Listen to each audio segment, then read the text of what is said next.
Hey everybody, welcome.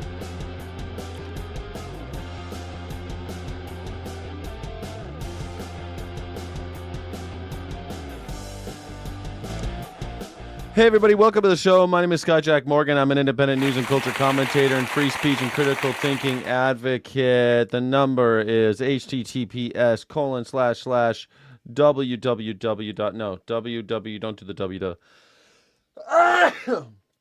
Excuse me.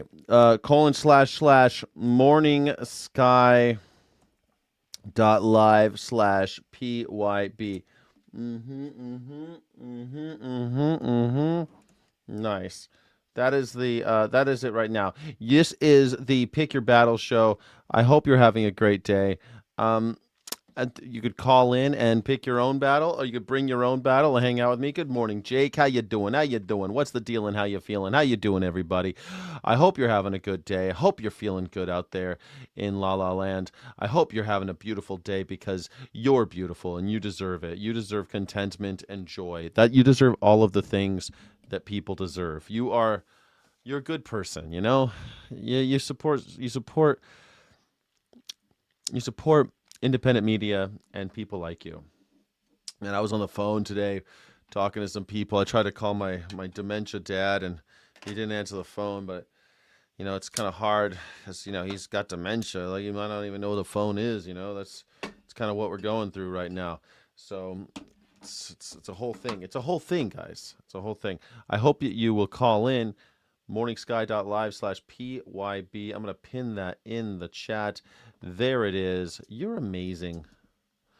I'm going to hit the emoji erection and drop a bunch of hundreds. I'm dropping hundos on it. I'm dropping hundos on the chat, everybody. Dropping hundos. The things that we're talking about today, the menu items at least. I mean, we'll probably get into all sorts of stuff. I heard we never had demi. What is demi? What's a demi? I heard we never had demi. Don't know what that is, user. Are you a demisexual? Is that what that means? I don't know what you're talking about. Sorry, pal. Sorry, Charlie. Don't know what you're talking about, but I think you're awesome anyway. Like I said, this is the menu of the day. It's lots of stuff, but you can always bring your own battles. You could pick your battles or you could bring your own. That's the way I like it. I like to have a Hegelian dialectic. It doesn't have to be all about, all about me, all about these questions. Don't feel so tight. Everything's got to be so tight. Everyone's wound like a little clock these days, aren't they? Everyone's wound like a little clock. Whew. Everyone's wound like a little clock and they're feeling so bad, but I'm saying no, let's have a Hegelian dialectic. Let's talk. We don't need to be debate bros and scream at each other. Were you early for me? Man, I was early for you, Johnny Vegan Seed. I started at 1:03. I was rushing though. I was trying to make tea, but you cannot make water boil more quickly. I don't know if you've heard. Water does not boil more quickly, no matter how hard you try to boil it. You cannot bottle. The people have tried. Scotland Yard does not have the technology to boil water more quickly. You can microwave it, doesn't matter. You can put fire under it, doesn't matter. The only way you could do it, I've got this quick boiler, but it doesn't matter. Water still takes too long, and I got to drink tea while I'm live. I got to do it. Yeah. All right. So here is the pick your battles menu of the day. How is taxation how is taxation left? How is taxation theft? How is taxation left and theft? The libertarian right says taxation is theft, and they're not entirely wrong. But the question Pick your battles is asking is different. If taxation is a form of coercive extraction, does justice come from how we collect it or from how we spend it? And what does Mom Donnie's pied-à-terre tax tell us about who decides? Isn't that explain. It's theft because I never agreed to do business with you. Good choice. You should call in, mister. I don't know why you never call in. You always got some interesting stuff to stay in the chat, but you never call in. I'm a little tongue-tied, I can tell. I'm trying to talk quickly, but my tongue is a little tied. I need to get some caffeine. All right, now I'm ready. How does greed destroy democracy? The poor vote for whoever throws them the most crumbs. The rich use greed to buy the policy that protects everything else. That asymmetry is not a flaw in democracy. It is the operating system of democracy under capitalism. What do you think? Working class voters of color voting for economic relief or exercising rational survival calculus in a rigged system. Working class white voters voting against their economic interests in exchange for racial status are also acting rationally within a system that has always offered whiteness as a consolation prize for economic dispossession. Neither is stupid. Both are predictable responses to structural conditions the donor class designed. That is the second one on the menu. How does greed destroy democracy? Do you think? Tourists should be taxed. Man, I lived in a place where they taxed the shit out of tourists back in the day. They don't really tax the shit out of tourists in Vegas, but they sort of do. And when I lived in Virginia, man, they were always raising the tax on meals and lodging. But the thing is, it hurts locals too, because usually when you do meals and lodging, it also raises the tax on restaurants. Because when you raise the tax on tourists, it usually raises the restaurant taxes. Usually. Not always, though. Mr. Good Citizen says, let corporations pay all the taxes and any foreign entity that wants to do business with the United States. Hey, man, I'm with you. I'm with you 100%. Let's do it. You tell me. Yeah, I'm up. I like it. I like your vibe, Mr. Good. How come you're not calling in? Call in. It's this call-in show. It's morningsky.live/PYB. Here on PYB, let's do it. The pied-à-terre is a form of tourism. Is it a form of tourism? I think the reason why it's more of asset storage. A pied-à-terre is more of an asset storage than tourism because you're not treating it as a home. You're treating it as a parking of wealth. They just park their wealth in property and they don't use it, or they use it seldom, Yeah, pied-à-terre. I guess sort of. I mean, sort of a way of looking at a tax on tourism, I suppose. Maybe. Why are you okay with all these wars? Iran, Gaza, Lebanon, Ukraine, Cuba is next. Taiwan is the prize. People who would riot over a gas price increase are totally fine with wars that cost trillions, kill hundreds of thousands, and make the world less safe. Why? And why shouldn't you be? Or why shouldn't they be? How come? Why shouldn't we be okay with war? What's the deal with all the war? War, huh? What is it good for? Absolutely nothing. Or maybe it is good for something. Maybe you can convince me that war is good. We have Gaza, active genocide, Iran, saber rattling and sanctions and popular with the base, but now we're bombing the shit out of them. Ukraine, gleefully ignored by the same people who waved blue and yellow flags a few months ago, 18 months ago. Cuba and Taiwan, next on the card. The warm-up acts are already running. We're already running Cuba and Taiwan previews. The trailers are already running for the next war in Cuba and Taiwan. Are you ready for it? Should you have a problem with it? I mean, the Ukraine flag disappeared from every bio right around the time it stopped being useful, huh? Gaza never got the flag, but that's not a compassion fatigue. That is selective humanity. Selective humanity is a thing. The user mag, what's the deal and how you feeling? Nice to see you. I'm so glad that you're alive. I'm so glad that you're here. Thank you for being here. I noticed that you are hanging out. My name is Skyjack Morgan. I'm an independent news and culture commentator, free speech and critical thinking advocate. I'd love for you to come and hang out with me. If you'd like to come and be on the show, I'd love to. It's not about where you're from, it's how you come. It ain't about where you're from, it's how you come. What's the deal and how you feeling? Sky never calls me. Yeah. You poor little guy. You poor little guy. You poor little guy. You poor little guy. You poor little guy.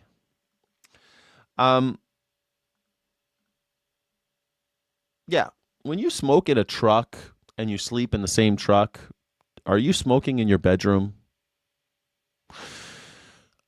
Smoking in your bedroom is something that I never really did. Seldom, at least. Very seldom. Smoking cigarettes in your bedroom. Good, almost out of work, staying late to finish your work. Staying late to finish your work for the boss, huh? That's all right. That's how people do. And I've been there. Yes, it's smoking cigarettes in your bedroom. Yeah. That's rough, man. I don't know. I always, even when we used to smoke on the balcony or always in the kitchen. For some reason in Europe, the kitchen is where people smoke. I think it's because there's a hood and you're cooking in there anyway or something. People smoke in the kitchen, but they don't smoke in the rest of the house. Isn't that weird? It's funny because I see videos and movies about Europe and stuff, and every house I ever was in Europe, we smoked in the kitchen, but never anywhere else in the house. It's funny. I'm union, so I stay late. You're paying me overtime. Ooh, nice. That's good. Union strong. That's what I like. The union keeps us strong. Nice. No cloth in the kitchen. Sticks around less. Maybe that's what it is. Is that why? Because there's no cloth in the kitchen. Maybe that's why. Yeah, smoking inside usually is gross. Speaking of smoking inside and being gross, we have our first guest of the day. His name is Ding Dang Do. What's the deal and how you feeling, Mr. Ding Dang Do? You are on the air with Skyjack Morgan, the #1 news reaction show host. I'm just being gross, but I just quit smoking 2 days ago, so I'm on day 2 right now. Oh, no, I cannot understand what you're saying. Uh-oh. Seems like you're got a audio problem. He has muted his thing. Okay, so I'm gonna keep on filling the air. So we're talking about wars. That's on the menu. We also have, why do you blame brown people for white crimes? Why do you keep on doing it? Why do you keep blaming white people for brown crimes? Wage theft is the largest theft category in America. It's committed disproportionately by white ownership class against workers of color. Nobody is deported for it. Meanwhile, immigrants are blamed for immigration, when the actual drivers of mass migration are the foreign policy and climate policy failures of the white power structure that created conditions in their home countries and then followed the money here. Isn't that something? We went to their country.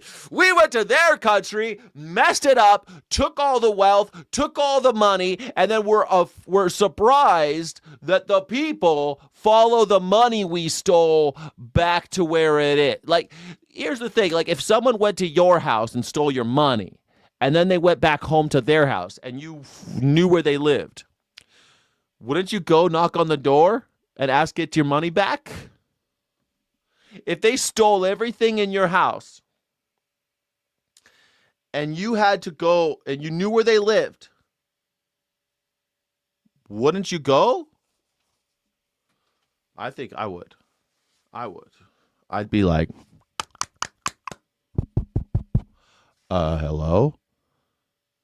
Who is it? You stole my shit and I want it back. Well, you can't have it back. I'm not giving it back to you. Then I'm moving in because you got all my shit. That's how it works. That's why we have mass migration. You hear it? You see it? That's what happened. We went to their house. We took all their shit. We put it into our house. Now they're in our house living here. And we're like, it's their fault. It's their fault. Well, how come we got all these immigrants? How did we get all these ding dang do immigrants up in here? You stole all of their shit and they followed the money home.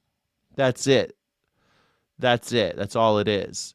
You stole all the jobs. You stole all the resources. You stole all the wealth. You stole all the safety. You stole even the good weather. Even the good weather you took from these countries. And now they have to follow. They have to come here. That's how that worked. Think about it, man. We all like the Romans did the same thing. They would go places, conquer them, kill all the women, or kill all the men, maybe. I don't know. They'd kill a bunch of people. And then they'd build a road back to Rome. And all the people out there who now they have no money, no women, nothing to do, nothing, they have no jobs, everything's on fire, there's nothing there. What do? They followed the road back to Rome. Like, well, I guess we're going to Rome. Guess we gotta, there's nothing to do here. God does everything. Ding dang do. All right. Well, that's the fourth that's the fourth one. I was an English major. But wage theft is annually about $50 billion more than all robbery, burglary, and theft combined. CEO, 0 deportations for wage theft. 0 incarcerations. 0. Almost no prosecutions whatsoever. Millions of workers are affected disproportionately. Immigrant, brown, and female. Wage theft versus petty theft. A manager who steals $200 a week from 30 workers' paychecks has taken $6,000 a week. A person who shoplifts $50 of food gets a criminal record. One is a felony that gets prosecuted, and the other one is a labor violation settled with a fine if it's ever pursued at all. I was thinking about it, Sky. It is your duty to actually have a child at least. Hey, man, I tried. User Mac. Maybe one of these days I need to make enough money. And now I need to find a new girlfriend. So she wanted to have kids, but she left me because I wasn't ready. I think your nuclear weapons metaphor was great this morning. They suck, but if you're doing it, I have to too. Yeah, if nuclear weapons suck, but now you got a nuke, and I don't want to get nuked. And the only way to make sure that you don't nuke me, the reason why we're allowed to go to Iran and kill so many people over there is because they don't have a nuke. That's why we don't want them to get a nuke, because we don't want them to stick it in our faces. It's really great. Like, hey, when we start talking about going to war with China, China's like, they start fingering their nukes. They're like, I got a nuclear bomb right here.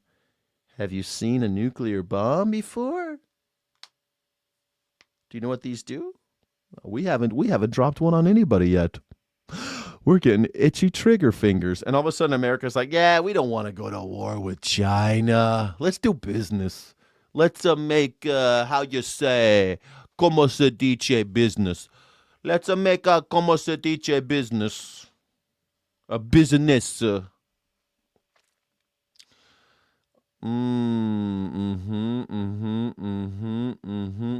I know the world's in rough shape, but when the good people have kids, there's always hope for the future. It doesn't die with us. Yeah, I mean, I believe the children are a future. I hope you're right. I don't know. You never know. Good kids come from bad parents sometimes. Bad kids come from good parents, you know? It seems like a crapshoot. But I'm willing to try. You do you know anybody? But I also need enough money to raise a child. No hot to join the StreamYard chat link in chat. Yeah, it's there. Know how to pin. I pinned it. What do you mean? I pinned the StreamYard link in chat, didn't I? The Anacle, are you like an hour behind already? Oh, I get not being ready. Oh, I mean, I was ready, but it's like then the pandemic happened, and then her father was sick, and then her brother was injured, and then my dad got sick, and it's just like And my mom died. It's just like there's so much gets in the way, gets in the way, gets in the way. How old am I? Old. I'm old enough to have babies. The metaphor was used with the VA vote today. Yes, the nuclear option. You're absolutely right. Yep, that's what I was doing. Where it's not pinned for you. Never mind, it is. You guys are killing me, Smalls. You are killing me, Smalls. Everybody. Ah, damn. It's always like, oh, well, I thought that it was pinned, but it's not. It wasn't.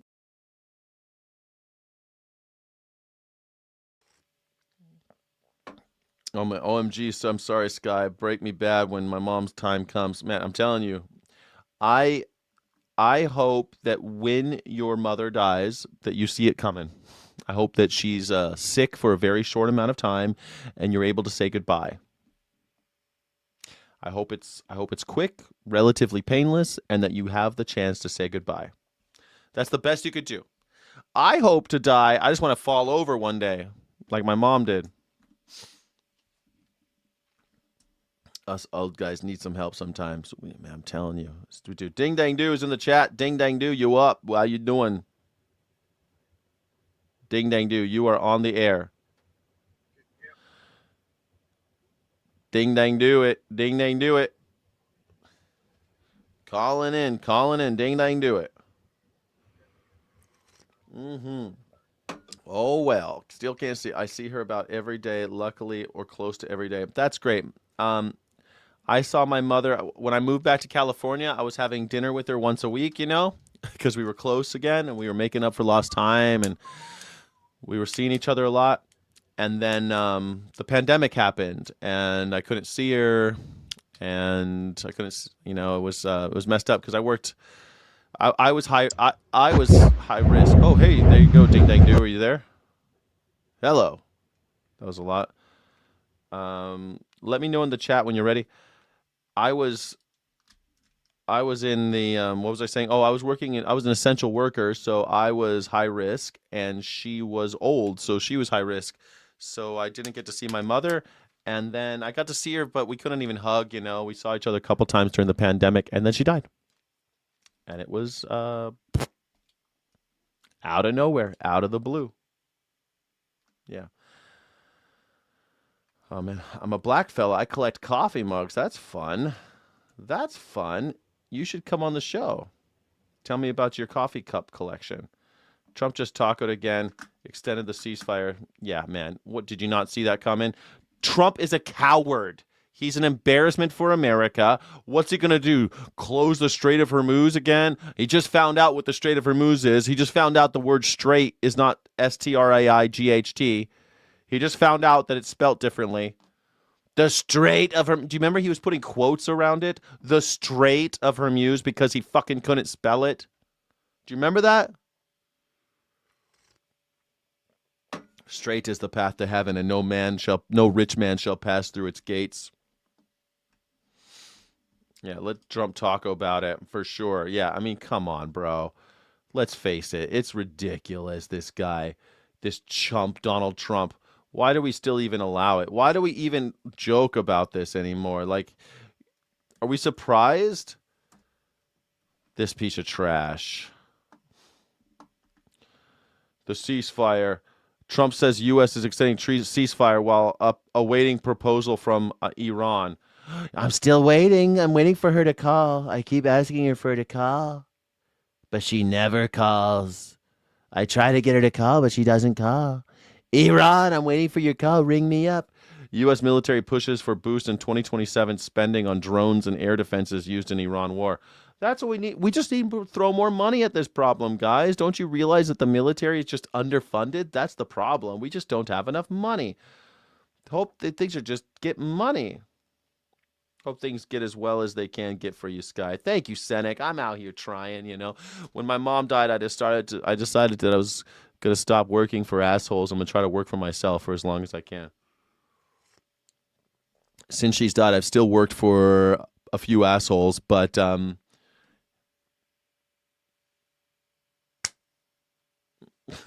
what am I gonna do? I'm trying.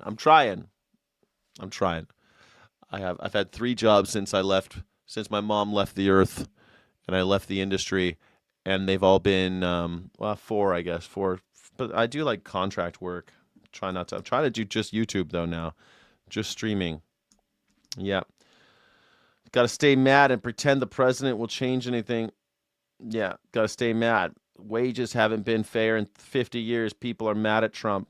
That's good. They should be. They should be mad at every president. But hey, I guess the way I see it, they should be mad at every president. But hey, this is the one we got right now. So yes, be mad at him. Throw rotten tomatoes at him.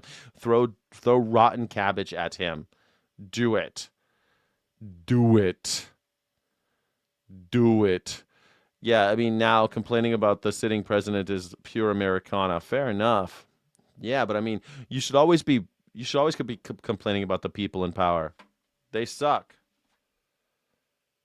Yeah, yeah, yeah. I'm still working for an asshole. That's true. You're always your worst boss. Well, I'll tell you what.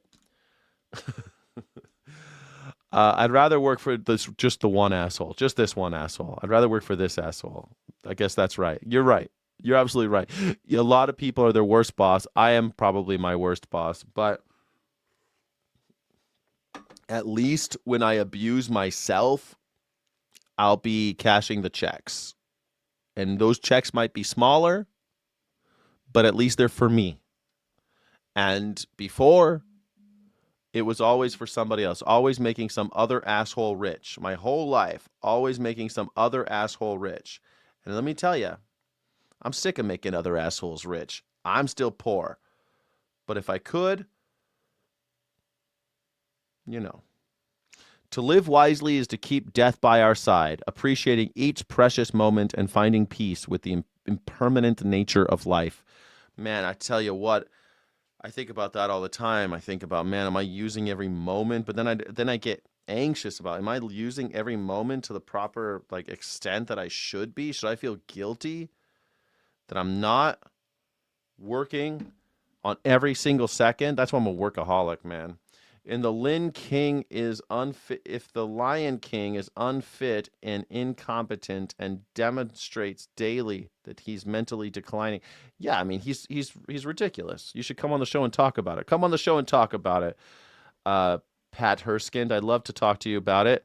You come on the show. This is Pick Your Battles. You could call in at morningsky.live/PYB, or you can BYOB. You can pick from the menu of topics I've laid out here, or you can BYOB, bring your own battle and come on the show. Nobody in government is competent. I mean, some people are competent, but no one ruling is competent.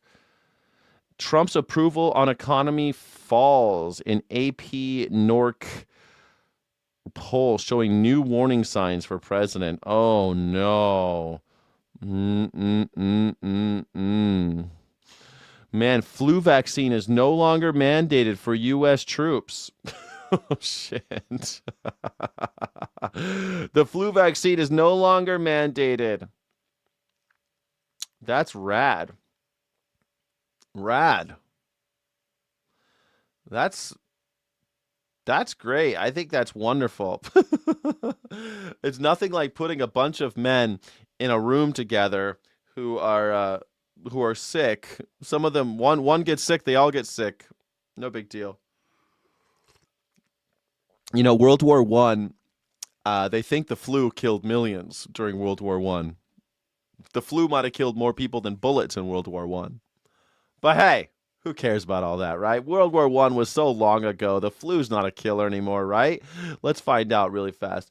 How many people a year in America are killed by the flu? Oh, 34,000. 34,000 people in the United States die every year from the flu. Perfect. Flu-related deaths, including pneumonia, typically range from 6,300 to 50,000 annually, depending on circulating strain and vaccine effectiveness. Okay. Cool. Yeah. CDC has estimated it's been over 52,000 in certain years. 28,000 in 2023, 45,000 in 2024. 2025. So it's gone up. It's 45,000 in 24-25. But hey, we don't need the flu vaccine, everybody. Vaccines are stupid. Vaccines are dumb. Be disgruntled, good. Look for solutions, but don't be so brainwashed to think that vote for Kamala would have played out better. It might have played out better, dial up. It might have played out better. And let me tell you, we probably wouldn't be at war with Iran right now. I think that's pretty solid. I think very much so. You could say that about a lot of things, but I don't think we'd be at war in Iran if Kamala Harris was president right now. Let me frame that I don't expect anything competent from government. Yeah, fair enough. Well, I mean, they can, but they underfund it. The reason why it's incompetent is because we build these programs and then we cut their funding. That's why that happens, right? It doesn't. There are competent people in government, but then they're having to do twice as much with half as many people and with no money. Like, you can't do shit. You can't do anything with no money. You know what I'm saying? I think Harris would be at war right now. I think it would be it would have been forced. Well, it wasn't forced this time, and we're at war. I'd rather if we were forced to go to war, it's a lot different than what we're doing right now. You know? But hey, it's neither here nor there. She's not president. Doesn't matter at this point. We got this douchebag. Cheney's endorsed her. Well, the Cheneys endorsed her for other reasons, I think. I don't think the Cheneys endorsed her because they thought, oh, yeah, we want war. War, Barbarella. War, Barbarella. Yeah, the coat from the Maggers. Well, Caitlin Bigsby, now that you're a channel member, you could put the wet floor sign, put the MAGA crying, use your power of emojis and put the crying Maggers in the chat, please. I love that. I love that. Under COVID, almost no one died because of distancing here in Denmark. Is that true? How many people died in Denmark from COVID? 8,000? That's it? 3 million cases and only 8,000 died? Wow. Denmark. 15 million doses of the virus. 15 million people got at least one dose of the virus in Denmark. Wow. There you go. A ding dang do, you were on the air. How's my mic, friend? It's a little weird, but let me see. Sounds a bit drowned out, eh? Yeah, it's weird. But I mean, it might be workable. Let's find out. Yeah. What's happening? My last microphone, it was like a year and a day old, so it decided to delete itself. Oh, that happens. Yeah, things get to their planned obsolescence, huh? They self-destruct. Yeah. Mm-hmm. So, It's almost like they planned that shit, man. you would think it's like a simple process to cut the battery power whenever it's too low. Like, now it went completely flat, now it's fucked. So you wear a headset when you drive, right? Is that what happens? Yeah. Yeah, that makes sense. And you drive that truck so far, so you're wearing that headset, and that's the mic you're talking about? Yeah, it's going. So all I got is this new one. But anyway, Yeah. I saw somebody put a comment on one of my videos where I was making fun of you, like you were a clown laughing at. Oh yeah, I like that. That was like it looked like funny. the Joker makeup. It wasn't just a regular clown. That was the makeup from the Joker. Yeah, and then somebody said you need to get offline. I think it was one of your viewers. It might be some vegan something or other. And I wanted to ask him if he might be here. What do we have left exactly? Like, where do we have? What do you mean? Like, what do we besides have left yeah, get off the internet. Yeah, I think the same thing. Oh, I see what you mean. Sorry, I didn't understand what you meant when you said, like, what are we? And I'm like, well, Steve, I don't know, man. This is a will they, won't they situation, isn't it? I mean, when you ask me what are we, I mean, what are any of us? But no, I get what you mean. where are we supposed to go? There are no third places. There's a loneliness epidemic. No one can connect with anyone else. Everyone has different time off. Bro, tomorrow, let me put this fucking in perspective. So tomorrow, there's a meetup, and somebody sent it to me. It's a meetup of it's really funny. Uh Someone said, "Hey, there's this vegan meetup where they go hiking and then they go get a vegan dinner at this like vegan fast food place." And I went like, "Oh, I hate vegans, dude. I don't really hang out with vegans." They're like, "Oh, go, make you feel better, get out into nature." And then it's kind of nice. They don't even talk about that shit, so you'll be good. And I've been thinking about it, but it starts at 3 p.m. and it's up like I would have to cancel two streams in order to do it. And it's like, well, how the fuck is anyone off at 3 p.m. on a Wednesday anyway? And I'm thinking, of course, like there is opportunity for community, but it's always at a really inconvenient time or a really inconvenient place where I can't drive there because the gas is so expensive. So of course I'm online with my community. Yeah. That's And I'll kind say of something the else. only I'll say reason. something else. One more thing. Also, dude, when I'm in my studio and I'm talking to you, I'm talking to the crew, I'm talking to everybody, live or I'm gaming, I feel like I'm in control. I feel safe when I'm in my little studio. It's just my one room in my house where I'm not overwhelmed by chores or have anxiety about money problems or worried about. I don't even think about my laundry when I'm in here, right? I'm focused. I'm doing something. So when I'm online, I feel I feel like I exist. You know? Yeah. And you would how many factory or like warehouses have burned down? It's like 15, 16. Yeah, it's like it's getting up to 20 soon. Yeah, yeah, yeah. Yeah. There's so much animosity and hate in the world. Which is wild is because it comes down to a single gunman to go kill Charlie Kirk. You know what I mean? Like there's probably how many people wanted him dead versus the one guy that actually did it. Oh, I think about that a lot, especially with things like Yeah, especially since that other guy was there, that guy who was at the Boston Marathon, he was there. Do you remember that older guy that they arrested first? yeah, yeah, of course. And I think about like when it came to Kennedy, there were all these other people at the scene of the crime that also might have been trying to kill him. And it's like you don't need a real conspiracy. If a lot of people want you dead, you're going to end up dead, you know? Because But they it don't have just to seems work together.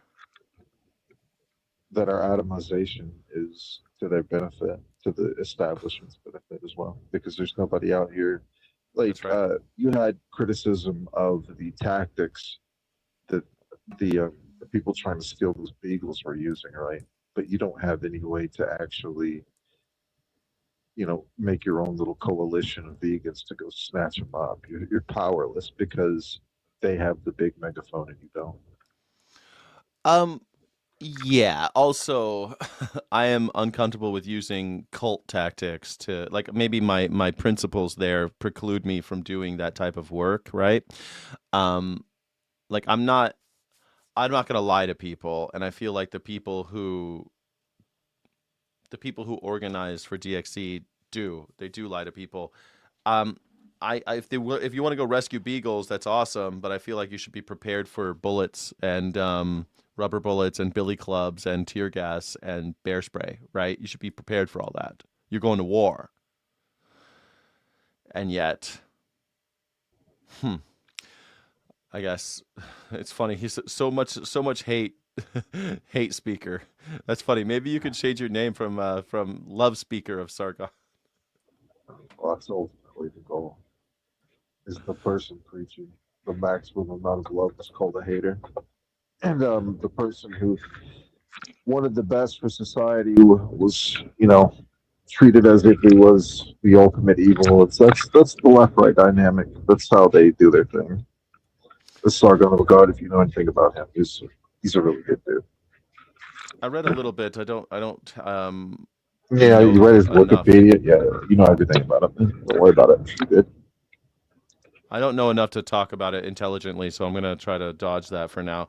But you're absolutely right. Like, you don't have the big. They have the big megaphone. You have the little megaphone. That's something that the Ridgeland Farm things. Everyone's talking about it, but do I really?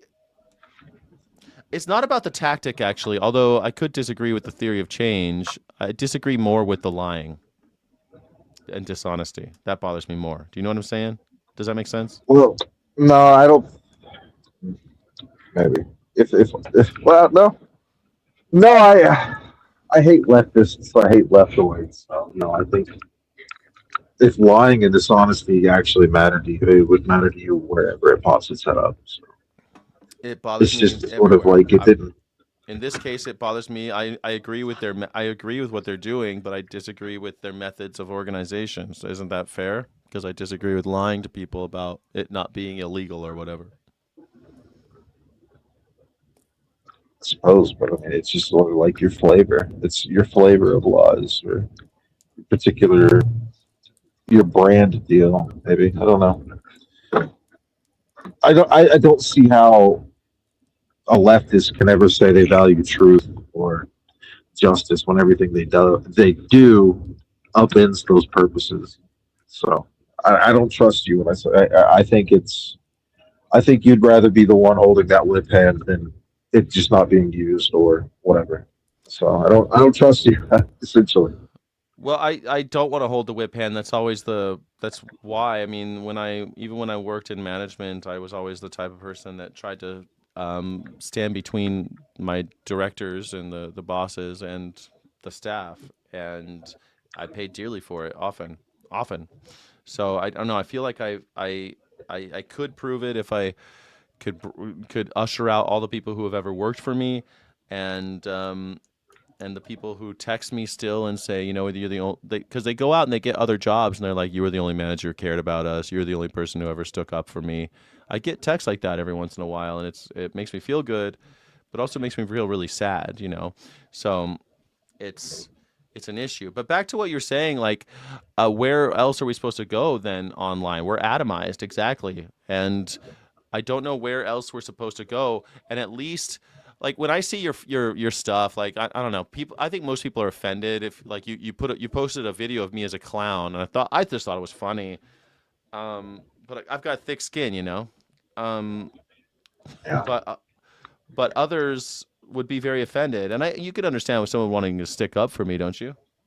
N- Um, well, if that's what he thought he did, then it was like it's you're online, and you watched a little clip that was shared by somebody you know who has is provocative in a community tab where he's shit posts endlessly, and then you thought if he thought that he was actually doing anything other than just taking it throwing a little bit of dirt in my eye, Well, that's what he's doing. He's it's trying to throw. really stupid. Yeah, He thought that you were throwing dirt, and so he threw yeah, dirt which back. I That makes was. sense, doesn't Yeah, it? Yeah, right. that's fair play on the internet, isn't it? That's He pretty did what I did, but he standard did it fare. nice. Yeah. Pretty standard fare for So the internet. Parallelist says something interesting. He says you might not be trusting yourself, and there might be some truth there. Maybe the reason why you think that everyone else wants to be on the whip hand end of slavery or whip hand end of whatever hierarchy, maybe it's because you do. Maybe you haven't given up the wish to be on the whip hand end of things. mm, do I seem like I want control? No, but I mean, you're accusing others of wanting it. Maybe I think you might be accusing me of it, but I don't. I don't want to force other people. Like, even in male female relationships, I mean, I'll tell. I remember this great love of my life. She was talking about leaving, and I said, "Well, leave and might go." I mean, I'm not gonna sit here and, like, force you to stay. You've got to. You've That's got to. You've got to what you should have choose. done. She's going to call you. Well, she might have. And said, "Why didn't you fight for me?" That's exactly Oh, what. that's what that woman said. The one I'm talking about was many years ago, and she did. It was about 20 Sorry, years ago. it Yeah. did. Why didn't you fight for me? It's Why the didn't you fight weirdest for me? thing. Why didn't you fight for me? I'm like, well, Gosh I darn it. did. I did, and I can't. I didn't want to. I swear to God, it was 90 days later. She moved back to Germany. I was living in America, and she left.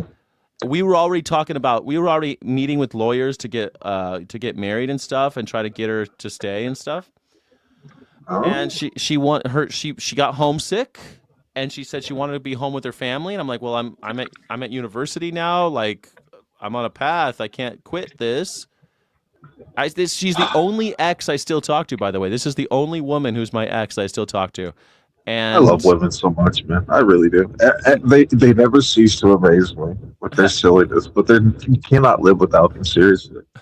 and 90 days after she left the country, and I remember I was so fucking heartbroken, dude. I was like, that was the first heartbreak where I was like sleeping in an empty bed and like had my hand on her side, and like, the melodrama, like all of the Yes. ridiculous sad, the ridiculous lugubrious.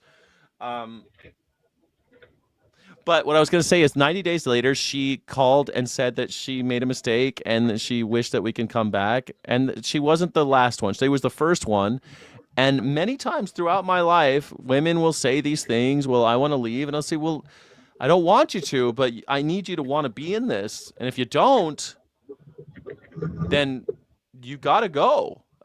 Well, if That's how I broke up with my wife. I mean, if you had taken the alternative approach to that, it might have shaken out differently. Yeah, but So it might have just prolonged the inevitable and be stuck into something where both people resent themselves and each other because they feel like they were forced into this. They feel like they lost their agency. But you can't feel like you've lost your agency. That's the worst feeling ever. no, it's for women it flips. I guess, but not for men. If for men, like being in prison is actually torture, being alone is actual torture. But for women, it's like they kind of they want them to be possessed, No, they something don't. to have. I mean, Some men uh, want to be, some women do, and some men do. Oh my God, dude. Have you not met? You have no male friends that are owned by their women. I mean, we have even have things in our language: battle axe, henpecked. We have all of the like. What do you mean? We have all of these things where we know they're meant pussy whipped.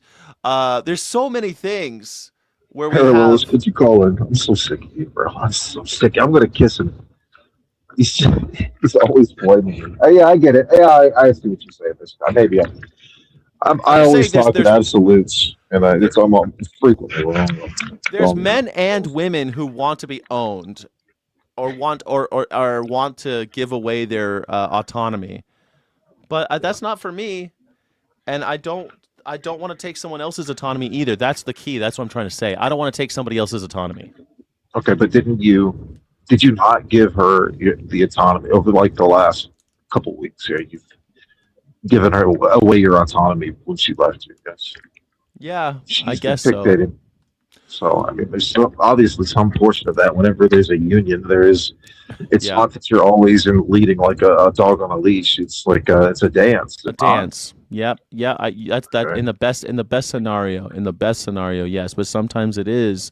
In the worst scenario, you feel like you've got the dog being led around by a leash. It's a good. You just did a wonderful double metaphor, bro. Nice. Double metaphor coming out of Steve, man. You're right. Sometimes when it's unhealthy or just in a bad place, maybe just temporarily, you feel like you're the one holding the leash, or maybe you got the leash around your neck, but the way it's supposed to feel and what you should be working toward is a Yeah, dance. yeah. Yeah. Well, I saw that in my mother's relationship with Rick. He kind of got comfortable. He just wanted to rest after getting off work, to do whatever he wanted to do. It was like you can't just sit at home and watch TV all day, bro. You gotta actually go do stuff with my mom. But deaf ears, man. That's rough. It's also hard. People go through phases too in different seasons, right? Like it could be, well, we watch a lot of movies for this year because of all the stuff going on. We're poor or whatever, and maybe we watch a Yeah, lot of TV this year. But next year we're gonna have a little bit more money, and we go on a vacation. We go and do that. That's part of a long term relationship, right? You have like I've talked to lots of people who have successful marriages, and I remember this one guy who was telling me he was got with his wife when he was young, and they were so poor when they moved out of their parents' houses that they would like, if it was yellow, let it mellow, if it's brown, flush it down. Yikes! Yeah, because he said I was so poor We were that type of house. I was mellow yellow, yellow mellow, brown down, right? And Right. when I met him, he had money, and he's like, "But we work together. Now I have money. Now we go on fancy trips. Now we have these things." But it was because the sacrifices we made together. The worst thing, the most, man, the worst thing that I have against women right now is that it seems that every time I'm on top and everything's going great and everyone's healthy and I'm making money, every time I'm on top, there's 20 women that want to be with me. Yeah. Every time I'm struggling and in the dirt, grinding, working hard, trying to make the best out of things, and I'm maybe a little tight on the money, there's no women that want me. That's Yeah. upsetting.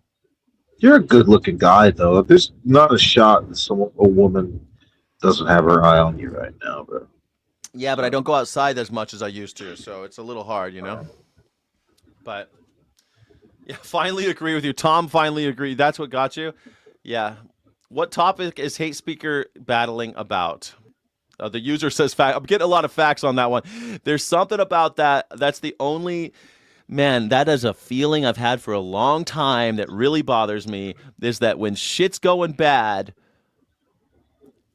I don't know. Women seem to just walk away so easily, or not even bad. It doesn't even have to be bad. It's just like a little harder than usual.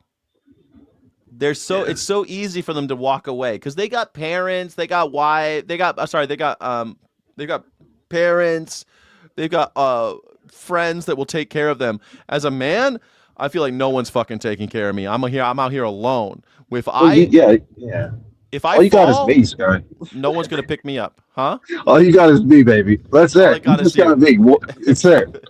We got nobody else is coming to save us. So yeah, that's the mindset I've been going with for the last year and a half after my little heart episode. I was like, oh, I'm gonna die if I keep doing the shit that I'm doing. So Mm. it's 400 pounds, bro. This is a But big boy. I but still you're got a lot getting of work thinner to now. do. Yeah, I got a lot of work to do, but even so, yeah, there's nobody. After my mom died, there's no safety net for me. There's nowhere I can go crash on my couch for a week. That's It's exactly just how I insane. feel. I got no, yeah, I'm not crashing anywhere. But honestly, I don't blame women for that. You're right. Okay, I'm not blaming them. I'm not blaming it. It's just I'm just an observant. Smart bitches is what. No, women tend to have a lot of people looking out for them. Not always. Not always. There's some women are going lone wolfy too. This is why community is so important. But it seems like communities, first of all, don't accept men as readily. Communities are wary of men. A man, even in the old days, if a random dude stumbles in off the street into your village, he's a danger. Yeah, you You kill know? them. But if it's a female, well, we've got single guys here. Yeah, Welcome. right. Hey, what's wrong, lass? Would you like a cup of tea? What are you? What's going on with you? Like everyone's so worried, and they'll exploit her too. Don't worry, like that'll happen as Yep. well. But it seems like as a dude, I'm not. I have to work really hard to be in a community. I have to work really hard to be accepted in a community that's already there, unless I build it myself. And then even then, building yourself is very difficult. But women always have like 10 friends that are willing to talk shit on the man she's with, 10 friends that are willing to put her up. Her parents are still totally, she's a princess in their eyes. Her parents are totally willing to go be there for her. She can move in with them anytime. It's just men don't really have that. At least I don't. At least I don't. No, I kind of regret how I treated other men when I was younger. There was a gentleman when I left the Job Corps thing. He hit me up as I was working, and he asked me if I could help him with his rent. He was an ugly son of a bitch. Poor guy. We were doing the same job. He got fired. He couldn't make his rent. He asked me. I ghosted him. Holy shit! The Mm-hmm. person sitting here before you today would not have taken that route, and that was just so awful. But Yeah. had he been an attractive female, what do you think would have happened? That rent would have been paid. God, Somebody would have kicked in, maybe. I don't know, man. I feel like uh, Paris Kitty's disagreeing with me. I welcome it. I'm not saying that I'm trying to be nuanced here, Paris Kitty. I hope you realize. I'm not saying this is all men or all women, but this has been my experience in my lived experience. I feel like people are there for me when I'm going. When everything's good, people are there for me, especially women, by the way. But when yeah, things are like a little hard, Not really. They're not there for me. So it's a little bit tough. It's just something that I see. No one has ever done my laundry, says Paris Kitty. That's good. Then you're probably a good person. Yeah. Like my I This like is my weird. ex-husband, but that was a long time ago. Oh, your ex-husband did it. Did your laundry. That's okay. I do disagree with Sky too, says Johnny Vegan Seed. Women are just the same as men. They have to work on their friendships too. Yeah, I guess. I mean, sure they have to work on their friendships too, but I guess men are socialized to not as much. Have you seen that thing where she says that men? I saw this thing. It was called. You know how they do the subway takes, where the guy's interviewing people on subway on a New York subway, and her take was so interesting. She said it should be outlawed for any group of men over any group of more than four men should not be allowed to. It should be against the law for them to congregate outside the privacy of their homes. And I thought that was crazy. And she's like, or men have to socialize by sitting across each other at the table. They can't be seated side by side towards a television. And I thought, oh my God, that is so true. When you see five guys out at a fucking bar or anything, they're all sitting next to each other. They're never facing each other. God damn it. That's so true. We have Skylar Thomas on the air. Skylar Thomas, welcome to the show. Hello. How's the audio? Audio's fantastic. Are Cool. you are you have you been listening, or do you have a new thing you want to talk about? No, I want to talk about what you're talking about. All right, let's do it. Um, something about laundry and paying rent. Yeah, laundry, paying rent, and um whether or not when you're down and out when you're down and out in Beverly Hills, no one wants you. Nobody loves you when you're down and out. But when you're Yeah, I'll tell you one thing. I can clearly categorize the divide. I have some people that would be with me when I'm down, and then yeah. people that are only with me when I'm up. Hmm. Yeah, but What about I don't have romantic? anyone. I don't have anyone now that I'm vegan, so it's neither Oh here nor there. yeah. Now that you're vegan, everyone's turned their back on you anyway. Yeah, I mean that's something people have to deal with when they take any kind of stand on their values. They gotta face the possibility that their friends just aren't going to want to one of my best friends, man. He's super political, but he's a fucking Democrat. But he's like super political, and he's always like talking shit on people in politics. And we used to get along, and he's one of my oldest friends. And like because of the vegan thing, man, it's impossible to like hang out with him anymore. Um, it's just impossible. I mean, part of the problem is just how humans revolve around sticking food in their mouths and foodieism and traveling in order to put a new animal that you would have never ever encountered in your life in your mouth and all Yeah. these things. And that just seems extra absurd once your eyes are open to how we're the cruelty of human beings to the planet. But add to that just the nonsense of what we're doing with our existence Yeah. combined. Yeah, that's tough. I guess though I my biggest problem is not the fact that they're killing and eating animals, right? My biggest problem is the hypocrisy. Someone tells me that they hate cops because they're so mean and rotten, and they hate Republicans because they're killing Gazans, or they hate Benjamin Netanyahu because he's incarcerating millions of Gazans, and I'm like, okay, well, you realize that's the same thing we're doing to animals. We're killing billions of animals a year, and we're putting them in prisons, and we're raping them. We're doing all those things to animals. Well, that's different. Why is it different? Because you like eating chicken wings. It's different. That hypocrisy, that fucking moral superiority, all these pro Gaza people have pisses me off, man. I was at a protest in Lincoln, Nebraska about horse-drawn carriages, and there was a Gaza thing going around where they're marching around, they're blowing horns, they're making a lot of noise, a real march, probably like maybe 100 people, and then we were there just holding our little signs. I was the only able-bodied person, by the way. Everyone else was disabled because they invited me. And anyway, it's a long story how that happened. And these these Gaza protesters, after they were done marching, they came up to us and started screaming at us with our little PETA signs and our little horse-drawn carriage signs. You don't say shit about Gaza, fuck you. They're screaming it. They're picking a fight with us. And I'm like, you're picking a fight with disabled people, bro. Like, how am I supposed to respect you? You say that you care about life and dignity, but you are yelling at animal rights protesters? Like, what the fuck? Yeah, the only problem I have with you always bringing up the Democrats is it almost makes you think that Republicans aren't guilty of the exact same thing. Like 99.9% of humans are guilty of the mistreatment of other living creatures, and then that 1% is divided into even more flaws. But generally speaking, they're both shitty when it comes to other creatures or less powerful.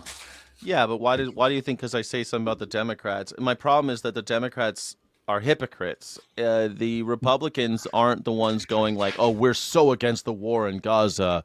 They're hypocrites for other stuff, right? They're hypocrites usually because they say, "Oh, we're Christians." Oh, you are? Let's talk about it. Oh, you're not. You're just a hypocrite. You're lying. I thought Gaza was old news. I thought we'd moved on to fucking up other places. Yeah, but I mean, like, what do you think that Republicans are saying right now that makes you cringe at their hypocrisy? I don't know, like your morning show. How about gas prices? Well, people just lie about the gas prices, though. Like, they're not saying that. I don't know. Are Republicans saying that the gas prices? Tell me why you think that's hypocrisy. I'm not following. I saw. I'm getting ads on YouTube about how Democrats are the reason that Californians are suffering gas prices. And I'm like, you're ignoring what Donald Trump is doing? I mean, that's pretty. I mean, that's pretty. Well, fucked up. You're right. But that's like the gas. It's funny. The gas station by my house has this huge poster when you come in, like a sign on the pumps, and it says, we pay more for gas because of the taxes, vote this way or whatever. And it's like a PSA when you go in, right? And it's really funny to me because I'm going, well, the gas price, no one was really complaining about them 7 weeks ago. 7 weeks ago, gas was annoying, but no one was crazy. $6.50 right now. Yeah. Mr. Good Citizen says, oh, yeah, Republicans are pro-life. Wait, they're for the death penalty and I would say for war. So that's true. They're not pro-life. They're anti-living. They're just they're anti-abortion, I guess. They're not actually pro-life, right? They're pro-controlling women. Exactly. I mean, it sounds like something that George Carlin would have said. Carlin, sorry. Yeah. But when you're in the womb, they're all for you. Once you're out of the womb, fuck off. Yeah, yeah. Once you exit the womb, you're on your own, kid. Here's a pat on the back. Good luck. Wear a helmet, fucker. I didn't have that. I just wanted to call in really quick. I'll call back later if I have something worth saying. I just wanted to say hello. Oh, I appreciate that. Thank you so much for calling, man. I appreciate that. Right. And we have a menu of items if you want to just call in for just debate I'll look sake. at the menu. Okay, we're going to look at the menu. I got the menu on the screen. I'm going to read it off to you. Ready? How is taxation theft? How does greed destroy democracy? Why are you okay with wars? Why do you blame brown people for white crimes? And how is veganism a cult? Oh, man. Wow, that's quite the menu. Let's go with, why do you blame brown people for white crimes? Yeah, why do we blame brown people for white crimes, right? A lot of the crimes that we have in this country are due to lack of, income, right? Income equality. So one of the main drivers of that, I would argue, is the $50 billion that's stolen from workers every year in the form of wage theft that goes unpunished. You pay a fine if it's ever pursued at all. But one manager can steal $200 a week from 30 workers' paychecks, and that equals $6,000 a week. A person who shoplifts $50, though, we blame that person and put him in jail. And we say, look at this. Brown people steal $50 from Walmart. Look at that. Well, it's easier to put on a screen. Like corporate theft doesn't have the visual to go with it. But some news channel can go out and stick a camera in someone's face on the street and be like, oh, look what this person did, and physically understand what theft of a item is versus theft of your future. Yes, but like the idea that the predominantly these crimes, the one of the number one crimes in America, wage theft, are committed by the donor class, the management class, the white class, and yet the people who are affected by it, and I would argue forced into petty theft and shoplifting and stuff, they're the ones they're the ones to blame. Let's look at the other end of it and the rich end of it. And as more minorities enter the rich end of it, we can also see the hypocrisy in even non-white skinned people, as long as they're wealthy, get away with quite a bit of crime. Yeah, I mean, sure, if you're wealthy, it is, but that's where my second point comes in. The asymmetry is not just racial. Of course, I think everything is more about money, but it just happens to be that wealthy people are usually not people of color, right? More white people are rich than people of color. So, but who gets processed are the people who are most surveilled. And guess who's surveilled more than anyone? Not the white people, not the people who have the money, but the people who are living in neighborhoods that we say, well, anything that's street crime related, we need surveillance. So we surveil them, we police them, we incarcerate them. But the white collar crime is like drastically under prosecuted and is disproportionately blamed on communities of color. Oh yeah, when I'm walking down the sidewalk and I'm having criminal thoughts, I often think, I'm glad I'm white because I'll probably not get stopped in the middle of my bad thoughts. just because I look like I'm walking around possibly up to no good, and I'm actually up to good all the time. But of course you are. What was it, Chris Rock? What, 20 years ago already?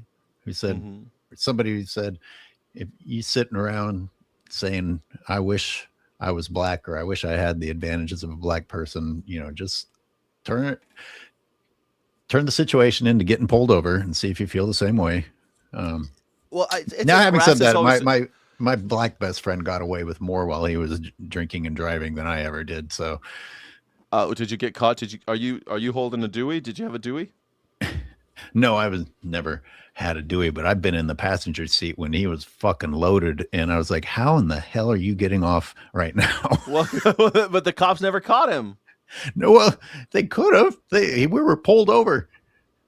Oh yeah, I've had to pass the sobriety test while quite toasted and did fine. So I don't know. I've been very lucky in my life with that department, but I'm also very big. Like I don't like process alcohol as quickly as other people or something,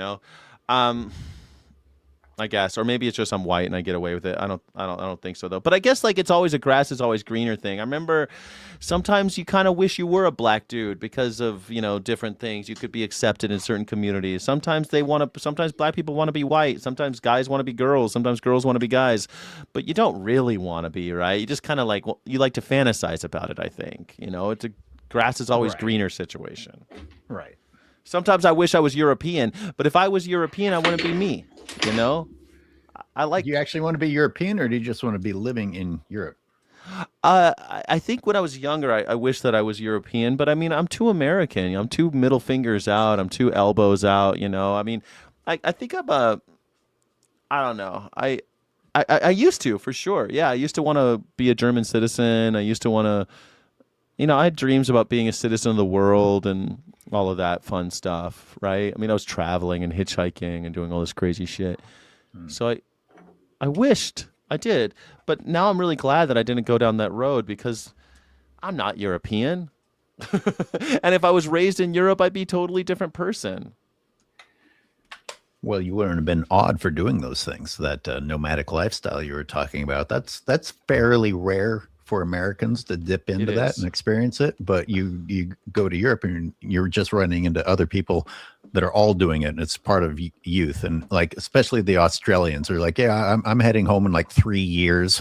Yeah, they do gap years, right? But I don't know. When I was in Europe, especially when I left Germany and I went to like places that were popular, like Florence and shit, I would meet Americans that were backpacking, or I would meet people that had their, their parents bought them a trip to Europe and stuff. I would meet those guys. I was weird because I was on my own, and that made me different. But I guess maybe you're right. I don't know. I don't know. I'm glad it went the way it was, but I think again, it's the grass is always greener, and you're not the one mowing it, right? It's always nice to go to Europe and be like, oh, shit's so nice around here. Yeah, because so many fucking people are mowing the lawn, so many people are making it nice. You're not doing that, and then you go back home to your house and you got to clean it, you got to do your own dishes, you got to mow your own lawn, and you're like, oh, it sucks, oh, So it makes it seem when you're traveling. Everything looks. It's the same kind of thing, right?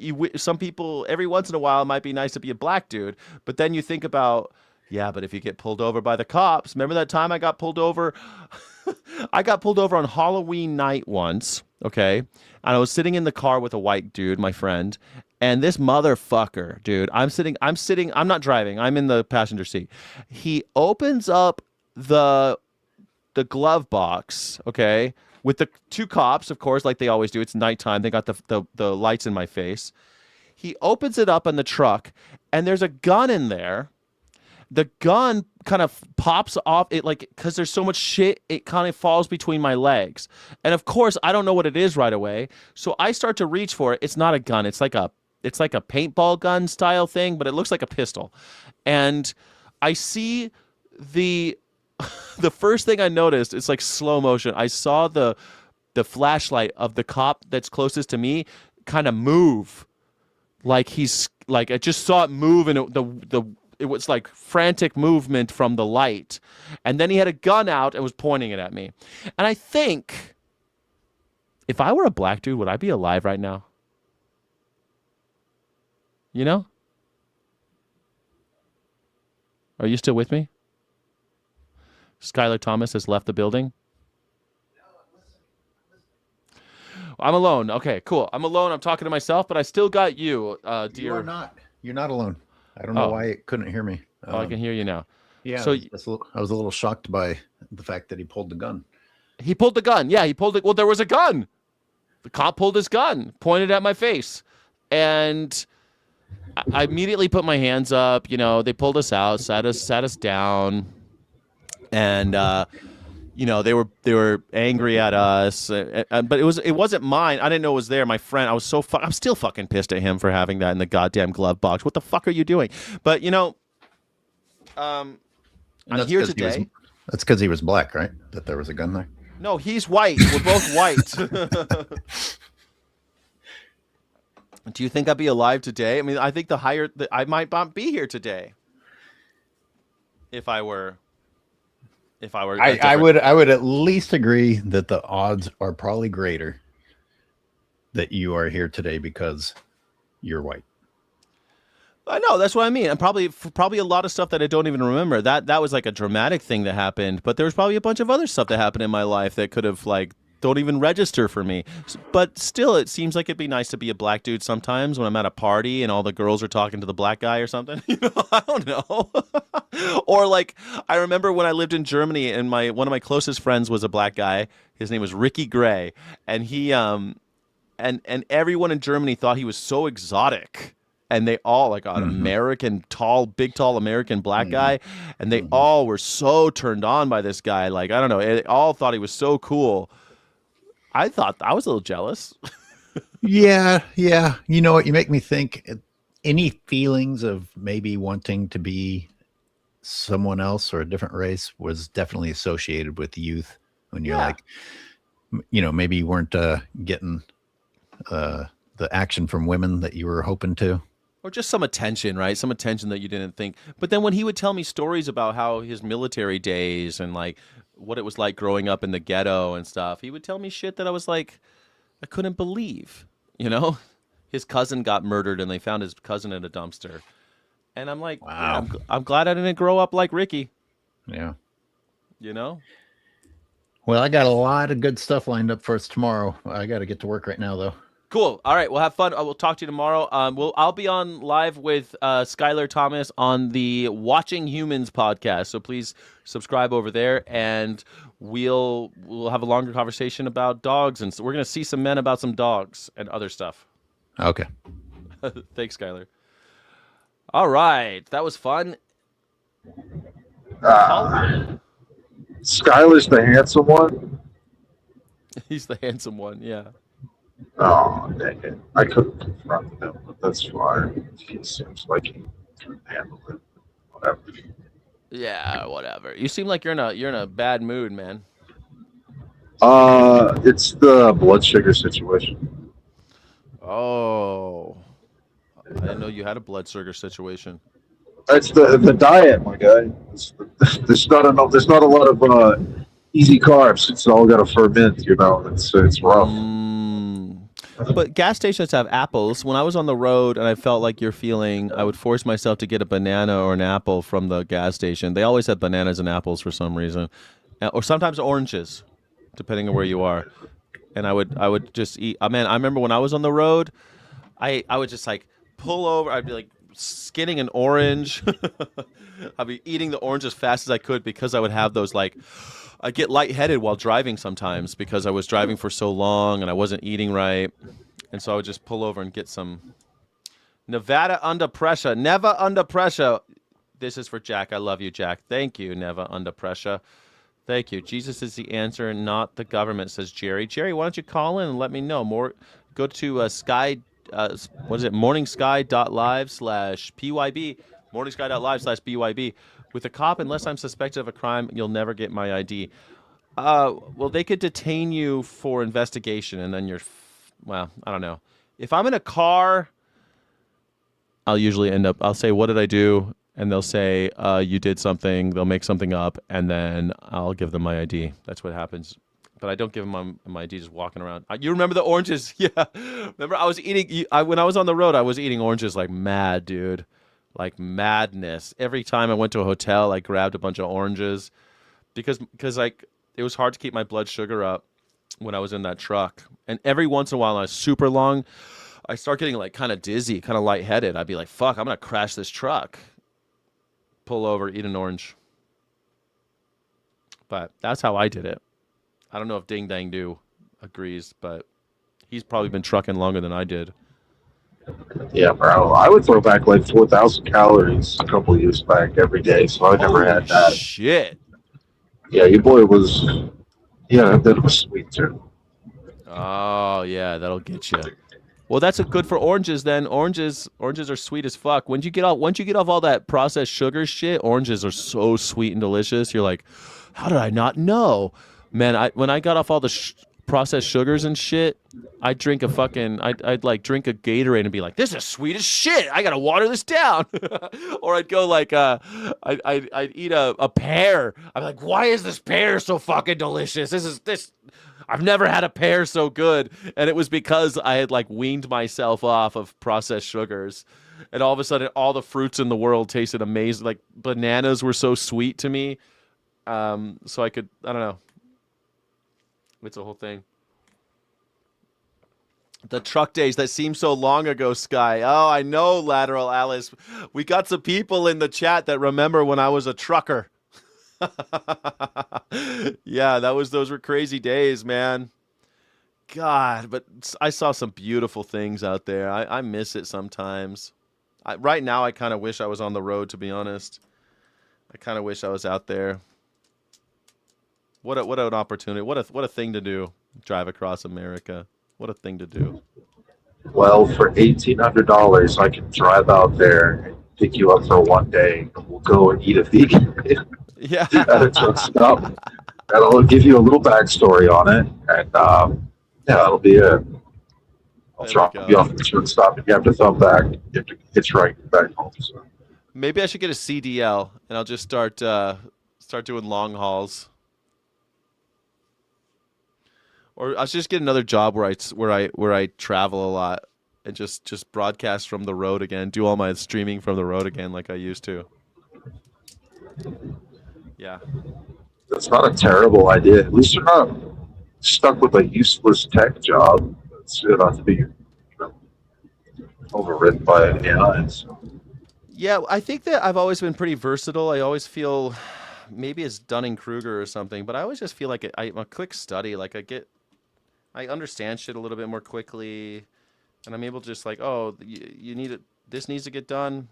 I'll watch a YouTube video. I'll figure it out. Let's do it. I guess I'm not always so confident, but I usually can do it with little studying. I can figure it out.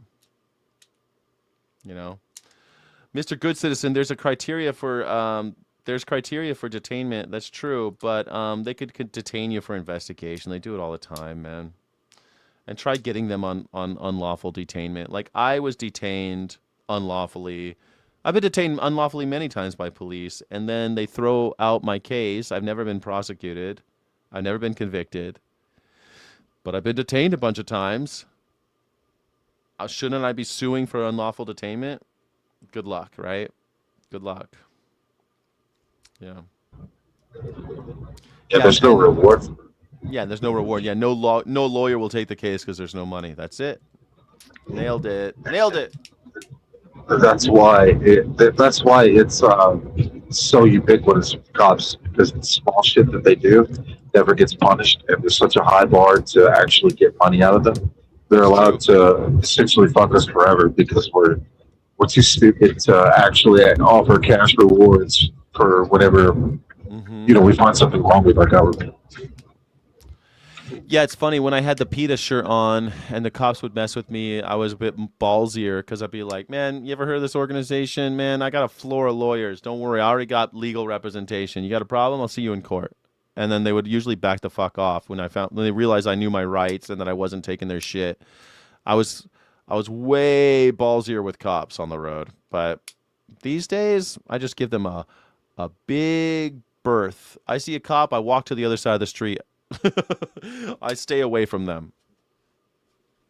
I don't like them, especially like, well, I'm not gonna get, but also like the ones that look like military men walking around. Don't like that shit. I'll tell you that much right now. Anybody want to call in? It's Morgan Sky. Sorry, it's Morgan Sky. It is Morning Live. Morgan Sky. It's Morning Live. Morning.live/PYB to call in. Please call in. The government has a monopoly on violence. That's the lie. That's true. You're not allowed to be violent, but they can be.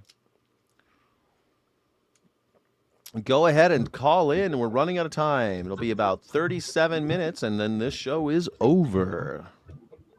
To your point earlier about the situation with police being in high crime areas, I spent a lot of time on the south side of Memphis looking for truck lines, and I can't tell you how many times I've heard shootings, what sounds to me like mass shootings, but the cops never show up, even though there's cops that routinely park in those areas. They never turn their sirens on. Like, they heard it as well, and there's clearly shot spotters in the areas. Because they're not going to go until someone calls them, right? I mean, they're just there to, it's I don't just know. sort of malaise amongst the pigs. Yeah, I mean, when I dude, Memphis is an extreme example, but I grew up in Canoga Park, and I would say maybe like 10 blocks away, like enough away that when I was a kid, I'd been on that street, but I didn't go there. Right? It was like the other side of Topanga Canyon. It was like a different of the street Topanga Canyon, not the place. So it was like the wrong side of the tracks, and I was on the other side, and maybe 10, 15 blocks away. And that was far enough where it was kind of like another world when I was a kid. But that was one of the number one streets in America for drive-by shootings. And it was called Alabama Street in Canoga Park, if anybody wants to look it up. And Alabama Street, we could hear the gunshots every once in a while. Not all the time, but enough to make it one of the biggest drive-by streets in America. And also, carjackings were very popular in Canoga Park when I was a kid. It was one of the number one places, one of the top places for carjackings. And it's like, we had cops, But you would hear the gunshots. You would never hear sirens following, right? You'd think if I could hear them from like 15 blocks away, 20 blocks away, maybe it was far. If I could hear them, then the cops could hear them. Why did they show up? They don't, because they don't run towards the gunshots, right? These aren't heroes. What are they supposed to do, right? Start exchanging fire with gangbangers? Oh, Mr. Good Citizen, they're It revenue would seem to collectors. me like they know who these people are. They know who those people are. Of course they do. Yes, you're absolutely right. You're absolutely right. Mr. Good Citizen says law enforcement's become a revenue collector. They're revenue generators. They've always been revenue generators. They generate revenue. They try to be cash positive, and yet they still take your taxes to run their business. Yeah. They take all of your assets too. Sometimes, whenever you do something in the commission of a crime, and then you have an ATV or a really nice car, they'll take that shit and sell it. That's the most dirt nasty shit I've ever heard in my entire life. Yeah. If you have drugs, they'll take your car and sell your car, auction it. What? How does my car become yours because I'm carrying drugs? How does that work? How does that logic play out? Assets forfeiture, exactly. They tried to do that to a farmer who was looking at deer in a field, my guy, and they tried to get him for moonlighting. So they wanted to steal his truck from him. Oh, it was so shit. They're horrifying shit. Like moonlight poaching. They try to get him on for poaching. Yeah. For anyone who doesn't know what moonlighting is. Yeah, I mean it's crazy. They're out there. They're just gangsters, man. They're gangsters. Yeah. Dial-Up says, why do leftists screech illogically, and why does the right say Trump 2028? Well, I don't think the actual right is saying 2028, and I don't think the actual left is screeching illogically. I think you mean Democrats and Republicans, Dial-Up. I make a differentiation there. Republicans and Democrats are not left and right. They're both right of center business parties. We have a unitard party. Leftists, the radical lunatic leftist party of the that's just branding. That's just marketing. It's not real. Yeah, don't worry, if the police do something bad, they will investigate themselves. Yeah.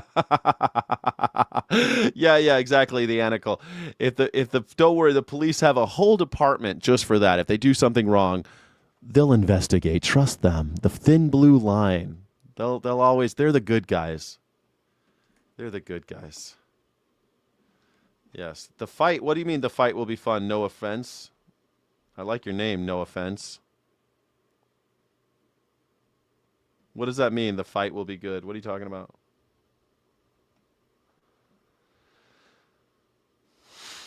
Oh, Democrat Cheraflus McCormick of Florida resigns before the House can sanction her in the ethics case. She's resigning for all the FEMA money she stole. There you go. There you go. Nice. See, things are happening. Give me a prescription for what should happen to Crack Wife and her drug dealing boyfriend. What's the situation there? What do you think on that?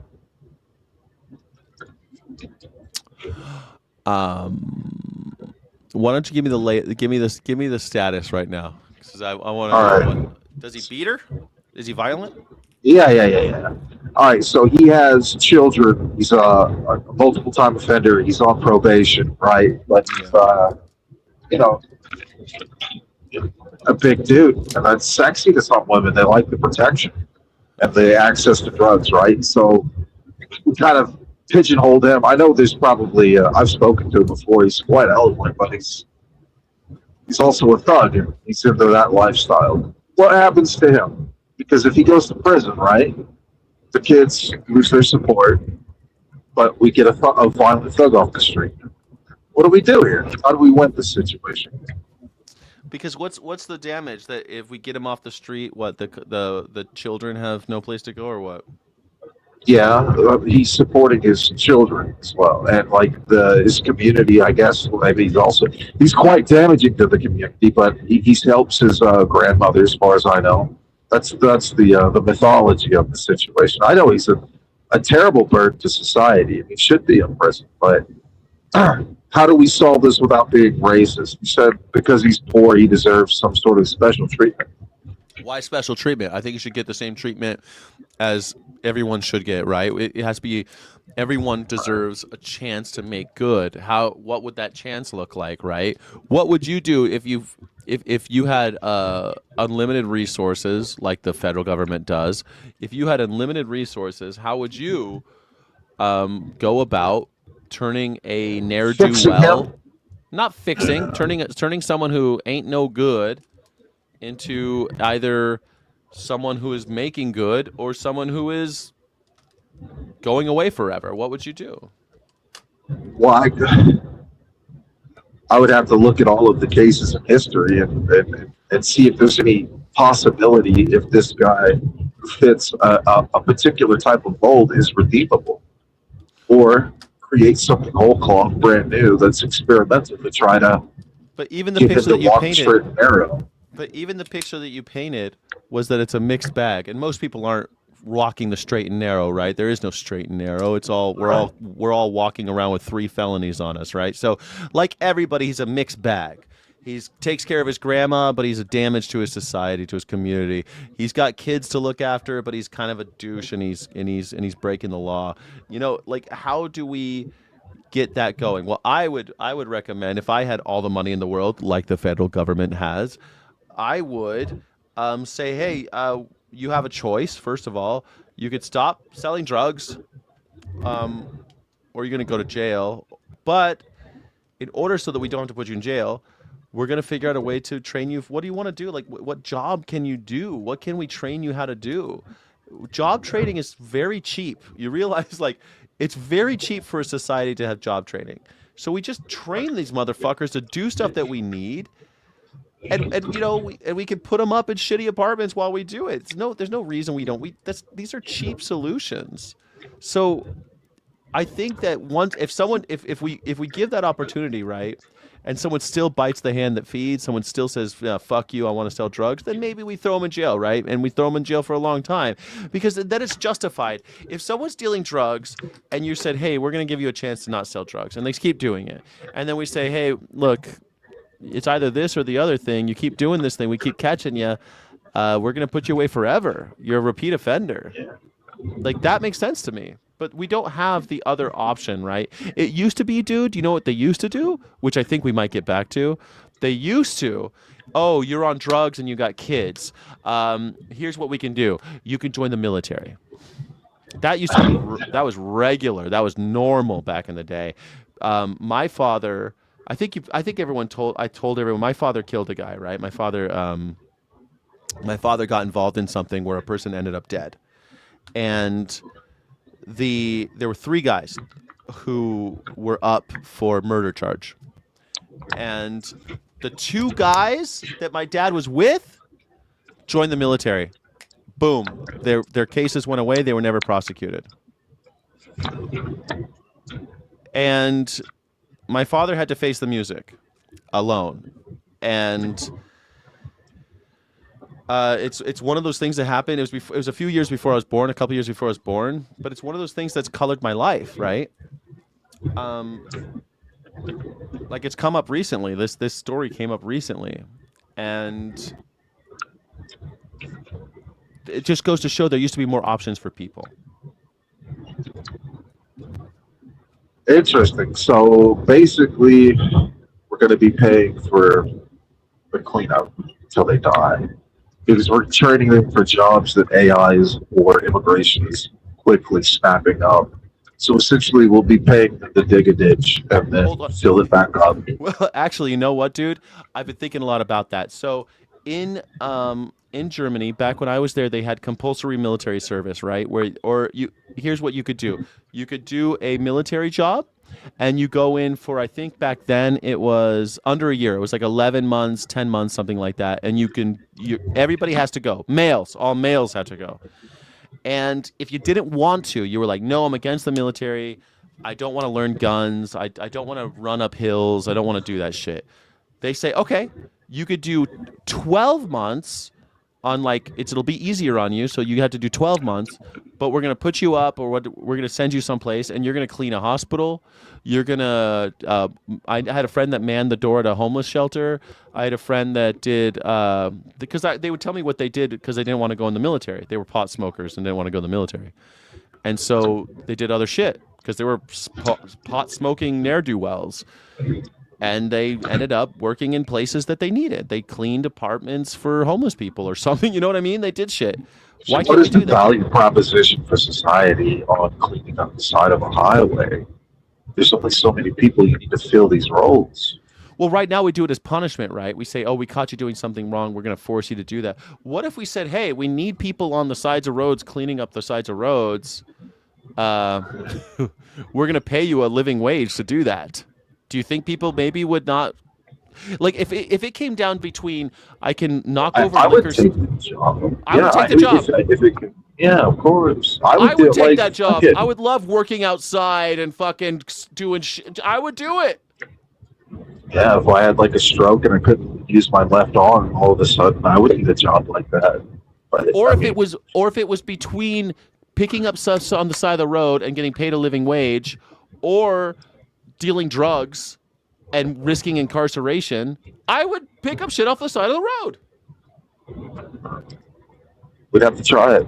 I wouldn't mind something like that. Just anything to keep their mind off of destroying society, like fucking termites. That would be great. That's it, dude. Look, when I was in Japan, so I lived in Japan, and when you go to the train station in Japan, there are people on their knees on knee pads scrubbing the grout.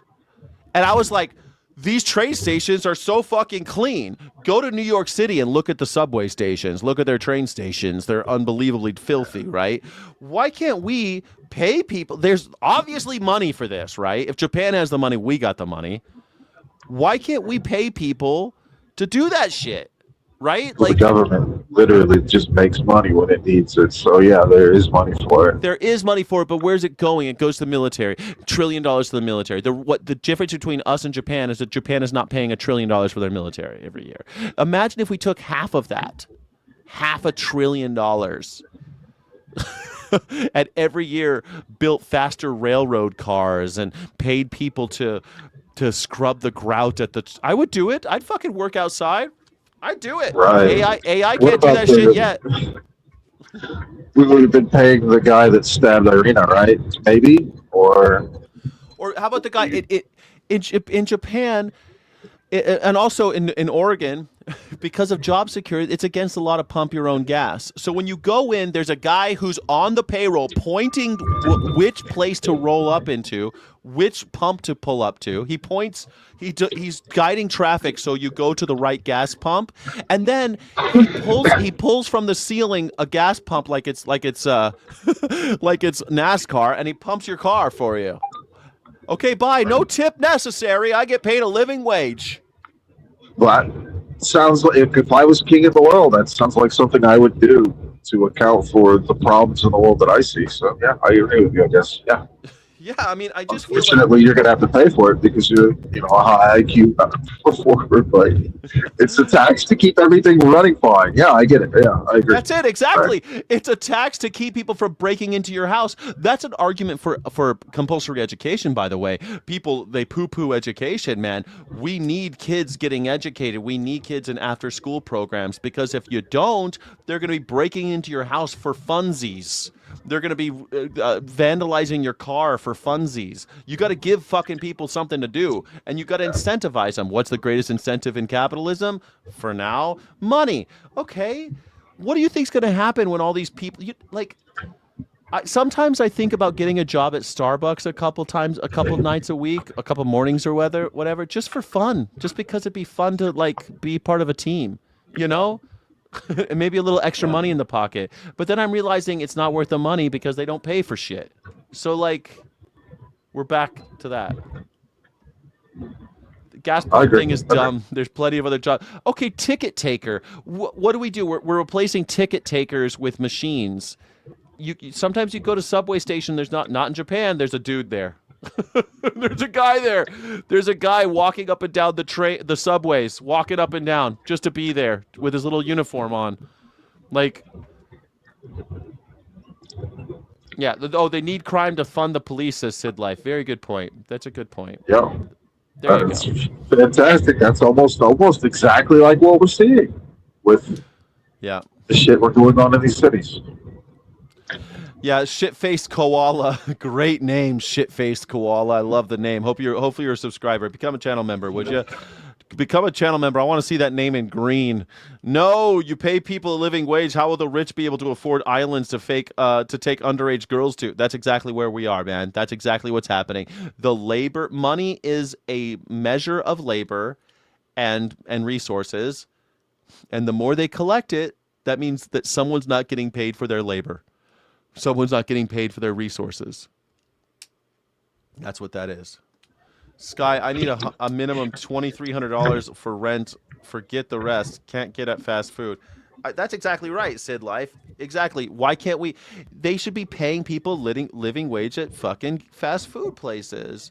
We might have fewer fast food places, but the people working there would be great at service. You'd have 10 people where one exists. You'd have a bunch of people standing around, enjoying their lives, not working their asses off and going home stressed every day.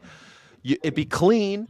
It'd be how many times you go to a fucking McDonald's and it's dirty as shit? It's because they got 3 people working there. You know what I mean? 3 people trying to serve 50,000 burgers a day. You know, yeah. You run into a sustainability issue pre-AI, but if we go, post-AI, it's not going to be an issue at all. So. Except the post AI, we're still gonna have the same problem where people don't got nothing to do. And you know what they do when they ain't got nothing to do? They start getting real antsy. And you know when they get antsy, you know what they do? They start talking about how come those guys got all that money? How come they got that fancy house? How come they got that fancy car? And then they start thinking about guns. They start doing weird shit. People get real weird when there's nothing to do. That's why. Well, yeah, but even that is something to do in itself. Oh yeah, they'll find something to do. You're right. Yeah. That's why riots always happen in the summer, man.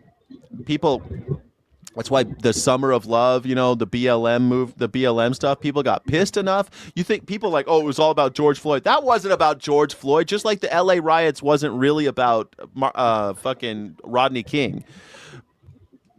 It's summertime. People are upset about a bunch of different shit. There's a bunch of people not going to school, not working. They got guns. They got incendiary devices. That's what happens. The heat makes people crazy. Yeah, smoking blondie, that's what they always say, right? That's like saying that. I love that. The heat makes people crazy. The heat doesn't make you crazy. Not having anything to do and being around people who also ain't got nothing to do and none of you have any money. Yeah, that's the other thing. If you got nothing to do and you've got money to go drink or hang out, do stuff, go bowling, if you've got money, then you don't go crazy. But if you're broke in the summertime and you got nothing to do, you start getting ideas. It's not really how it's going to go if energy prices drop like 99.9%. Like in a world like that, no matter how little you have, you can still buy whatever you want. Do you think that'll happen? Is that what you think will happen? You think Peter Thiel and Sam Altman, all these guys, that's their goal is to make free electricity? Well, it's not free. But if the price drops by that much, essentially anything you want. Why do you think that they'll do that? Within your grasp. That's just what I'm trying to do. Is like, why not? Like, even if your margin is a fraction of a cent, you want to sell something to climb that ladder, right? These guys are already at the top, so that's where they're just going to try to stay forever. Is that? I don't think they're doing it out of their goodness of their hearts for the American people. I don't think they're looking out for us. So this idea that one day we're all going to work 1 day a week and still have all the wealth that we have right now, and electricity is going to be 99.9% I don't see it coming without blood. That's all. But I mean, like that's what their goal is. That's what they're moving towards with the AI. That's the only promise that AI can bring us is like energy revolutions. So that's the ultimate goal, right? That's what their stated goal, but I think it's a lie. I think their goal is actually to replace the workforce and be the only. Imagine if you could replace all the workforce and you are the one who's replacing it. That could make a lot of money. That's billions and billions and billions and billions and billions and billions of dollars. Right, but Like, that's creating products to serve the people. well, you got to create it for somebody, so that means something's got to give, right? Something's got to give. But there's a long road to total collapse. Like, maybe they really are demons that want just all humans dead so that they can party. I don't yeah, know. I mean, imagine this. Okay, let's say they did. Let's just say computer programmers, right? They're the first ones on the chopping block, I think. Computer programmers. Let me do a quick Google search. How much money collectively do computer programmers earn in America every year?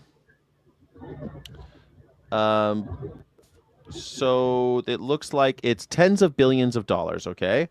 Tens of billions of dollars, because each computer programmer makes between $95,000 and $159,000, and there are about 200,000 people specialized in coding roles. So if you got rid of all those people, and all of a sudden, so tens of billions of dollars disappear from the labor economy, and those tens of billions of dollars are now going to OpenAI, or they're going to probably at a cheaper rate. Let's say they cut the price in half, and they're still coding, right?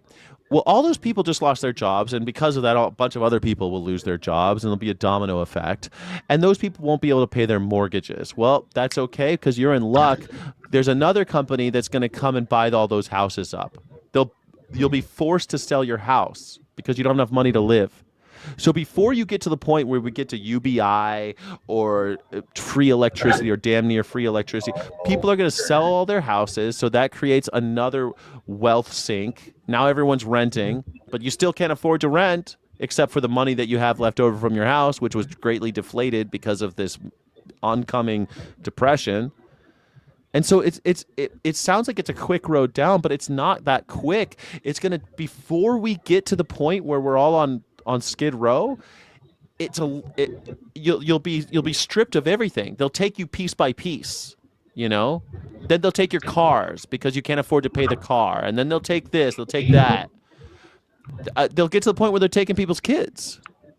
Yeah, but I mean, we're still transitioning to a place where anything you want would be endlessly available at your fingertips if you had even a dollar to your name. Before all of this shit, if you had a single asset, that an asset would appreciate nearly infinitely. Yeah. So wouldn't there be like millions upon millions of people that would be willing to share? I don't know. I don't think that's going to be that big of a deal. There's plenty of people in this world who would have prepared and they would share. Yes, that will happen, absolutely. But in the meantime, they will be stripped of all of their assets. Many people will have nothing. It'll be like a dust bowl where people are walking but as down the road. everything is getting cheaper and more available, and then there's going to be a bunch of broke people who don't have assets, and then like the humanity is not going to just evaporate, bro. I'm not going to let Sky die. If I've got a cheeseburger, I'm going to split it with them. You know, it's just not. That's true. I mean, we survived the Great Depression. We did.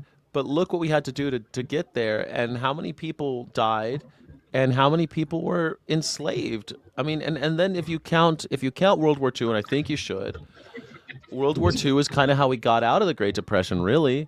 And how many people? Millions of people died. So yeah, you're right. But it's still, you're talking about a huge, catastrophic, world-changing event. I'm so hyped to see it. I hope it starts within 5 years because I don't want to live forever, but I definitely want to see that. That's all I want. You want to live through a depression? No, I want to live through the unraveling of the AI god. I want to see how that happens. I'm so hyped for that. I'm totally postpone my suicide until that. I don't know.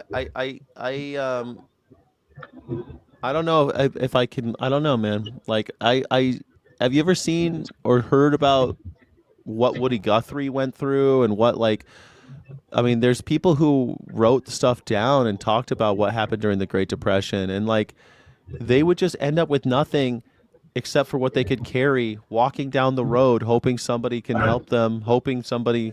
And this isn't the first time. I mean, if you think about like we've had plagues like the Black Death, where you had economic collapse because of how many people were dying in the plague, or after the Hundred Years' War and the 30 Years' War. There are these huge events in history where then people just ended up walking down the road with nothing, hoping some kindness would be would shine down upon them. Like that's where we're gonna get. Well, to counteract that point, you're saying during the Black Death, peasant wages were never higher. So, okay, well, if Oh, well, Sky's rich and there's millions of people that like Sky, why doesn't Sky share the bread and make his community? This might be a golden opportunity for community building. Yes, I think digital communes. Someone in the chat just said, "Come here, come back, the communes." It's commune time. Yes, some of that will happen. Here we go. Some of that will happen, especially if there's a die off, right? If there really is a great die off, because I don't know, pick a reason. There's so many things to die of these days. If there really is a great die off, then yeah, people can kind of come together, and also your price of labor will go sky high, right? Because there's just not enough people around, and therefore you could demand more. Some people, like a lot of what was going on because of the plague, feudalism started to crumble because of people like serfs were like, why do I belong to the land? What the fuck? I can go anywhere now. I'm a hot commodity now. You know what I mean? If you were a blacksmith, that's why there's so many people called Smith. Because when they started moving around, they go, what can you do? And they're like, I'm a smith, or they say I'm a miller, and they would just make it up. That's why we have so many millers and smiths, because people moving around and they could reinvent themselves, and they would just start calling themselves smiths and millers because they knew they could sell those skills. Anyway, yeah, you're right. That could happen. But in order to get to something like that, you're talking about mad die-offs, and also the value of labor is already going to be diminished because of AI. No, never has labor been so attacked as with AI. Like your job won't exist. Well, I'll be one of the last ones. Yeah, You'll what? I'll be one of the last ones to get replaced. But yeah. Yeah, I don't know. I think driverless trucks are coming, bro. You might just ride around. You might just ride around in a truck and be Exactly. I'll have some grace period where I'm making an incredible amount of money, and I'm just sitting here babysitting 3 or 4 trucks in a row that's driving somewhere. You know? That's right. Yeah, you're just riding with like 4 trucks. Yeah, that'll probably supervising them. I'll make like $500,000 a year. Yeah, but once I start that, I'm gonna save. I'm gonna buy assets, and whenever the shit really hits, I'll have assets to ride through until we find out UBI. Smoking blonde. AI took your job, Parallelist. Yeah, definitely. AI took your job. AI's taken my job. People are saying that like live streaming won't be a thing anymore. I'm hoping that it's not true. I think people still want a connection with a real human, but you never know. Sex workers will be last. Yeah, maybe.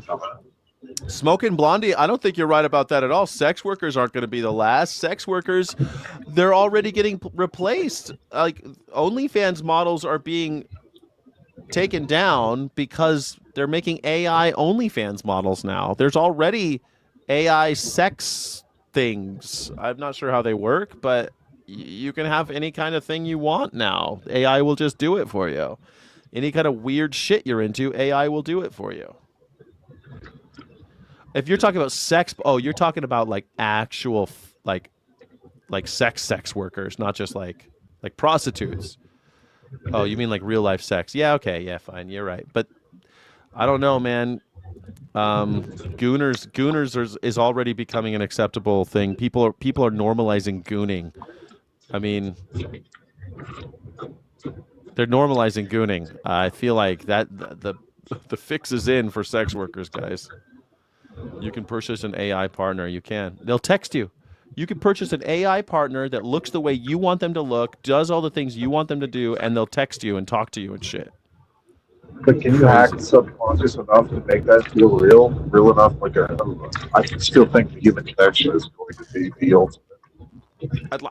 I'd like to believe that, Steve, but the more I see the oldest profession, man, the more I see, especially with these young men who aren't talking to girls and are like, this gooning phenomenon scares the shit out of me, dude. Like normalizing masturbating 12 times a day to pornography. It's just a porn addiction that is out in the Yeah. open. That's all it is. What the hell are we doing? How is that being normalized? That can't be we're not allowed to make that normal. And yet it's normalized. They have a word for it. They have a community. They have websites. They have what the hell? I blame leftists, but Of course, yeah. You blame the leftists for gooning? Come on. I, I no, it's clearly like social media's fault, but Yes. And the those are run by Democrats billionaires. cashed in. Yeah, the Democrats cashed in on those guys just as quickly as. So yeah, everybody's to blame. The Republicans love those checks. They Yeah. get shit taken down all the time. You can't show an animal being murdered or killed on YouTube. I wonder why? It's because if people actually saw it, Yeah. they You're would not block allowed it. to. As a vegan activist, I've had my shit taken down many, many times. If you show any Yep. animal, I did an episode about Temple Grandin, who designed slaughterhouses, and was just about how pigs are put in gas chambers. And there was like a 5-second thing where the pigs come out of the gas chambers, and it's not bloody. It just shows them their bodies coming out of the gas chambers, their dead bodies coming out, floppy dead bodies coming out of the gas chambers. And I got demonetized, and they stopped showing my video after like it got 1,000 views, and then it got flagged. Tell me what you think about this idea. It's an can eat buffet, but you have to come in and kill the chicken in front of your family and skin and all that shit, right? I think it'd See how go out many of, people actually go in there. yeah, it'd go out of You just- business. It's free. You eat all you want for free. Just come in and kill the animal in front of everybody, and you can have it and eat it. But I couldn't do it. I couldn't. Even though I've Yeah. spent my entire life eating meat, I could not go kill a pig, cut its meat up, and cook it. It's good right now. I don't know Don't what. forget, you gotta gut it too. You gotta gut the pig. You gotta gut it. Let your You gotta children take all see. his Let them guts react. out. Yeah. What's the difference? Like, what's the difference between that and the one that's a McDonald's? There's none. Yeah. It's just fun. Absolutely. Fun. Once you phrase it like that, you can't really escape it. That's it. And the thing is, like, if the corporations are keeping us from ever telling the truth or showing people anything, then we're stuck in this world of duplicity and complicity. We're complicit in it. Remember Faces of Death, Mr. Yeah, did you know they made a movie called Faces of Death that just came out? It's in theaters right now. I kind of want to go see it because I remember Faces of Death. I watched it as a kid. I thought it was crazy. No sex weirdos in the commune. Well, I mean, no no sex weirdo. I think the commune's probably going Can't count. to be... I think I the gotta find a sex communes... commune. Honestly, I feel like the communes of the future will be digital, and we will exist outside of, but as part of the system, not part of it, but alongside the system. And we will bring products to market that we create together, and we share the resources like Adobe products. We share accounts like that. We build team accounts. Like imagine if we were all doing live streaming and we had a team account on StreamYard or something, and we could have unlimited AI do stuff for us, right? It could be done. I think the digital communes is the future. But Okay, so what if just to consume the product? yeah, like you kind of see it already. Like if people work together on digital products and they bring them to market, and so they're trying to exist alongside this capitalist fuckfest, but they're trying to be outside of it too, which was exactly what the promises of the commune, like the hippie commune, was. Right? We're gonna grow something, and we're going to be disconnected from society. Well, that's the problem. You're going to be disconnected. And so you end up these weird hippie communes with cults Well, I think the future is going to be more of a digital economy, and we're going to build stuff and build products, build games. I don't know what the fuck. We'll vibe code together. I don't know what it will be, but we'll bring products to market, and we won't have to be completely disconnected from the society. And I think that's maybe something that good might happen, but we'll see. At the end of the day, we still have to build a techno commune. Yeah, I think the techno commune is the future. Shit-faced koala, and I think that community is still the most important thing. Build community. That's literally all we're gonna have once it hits. So, yeah. That's all we'll have. That's right. All Yeah. we'll have is community. So join a bowling club or some shit. Do something to meet people. Become a Sky City rebel. Become start being Get in on active Sky's commune ground level. Become a founding member. That way you get privileged access to all the females.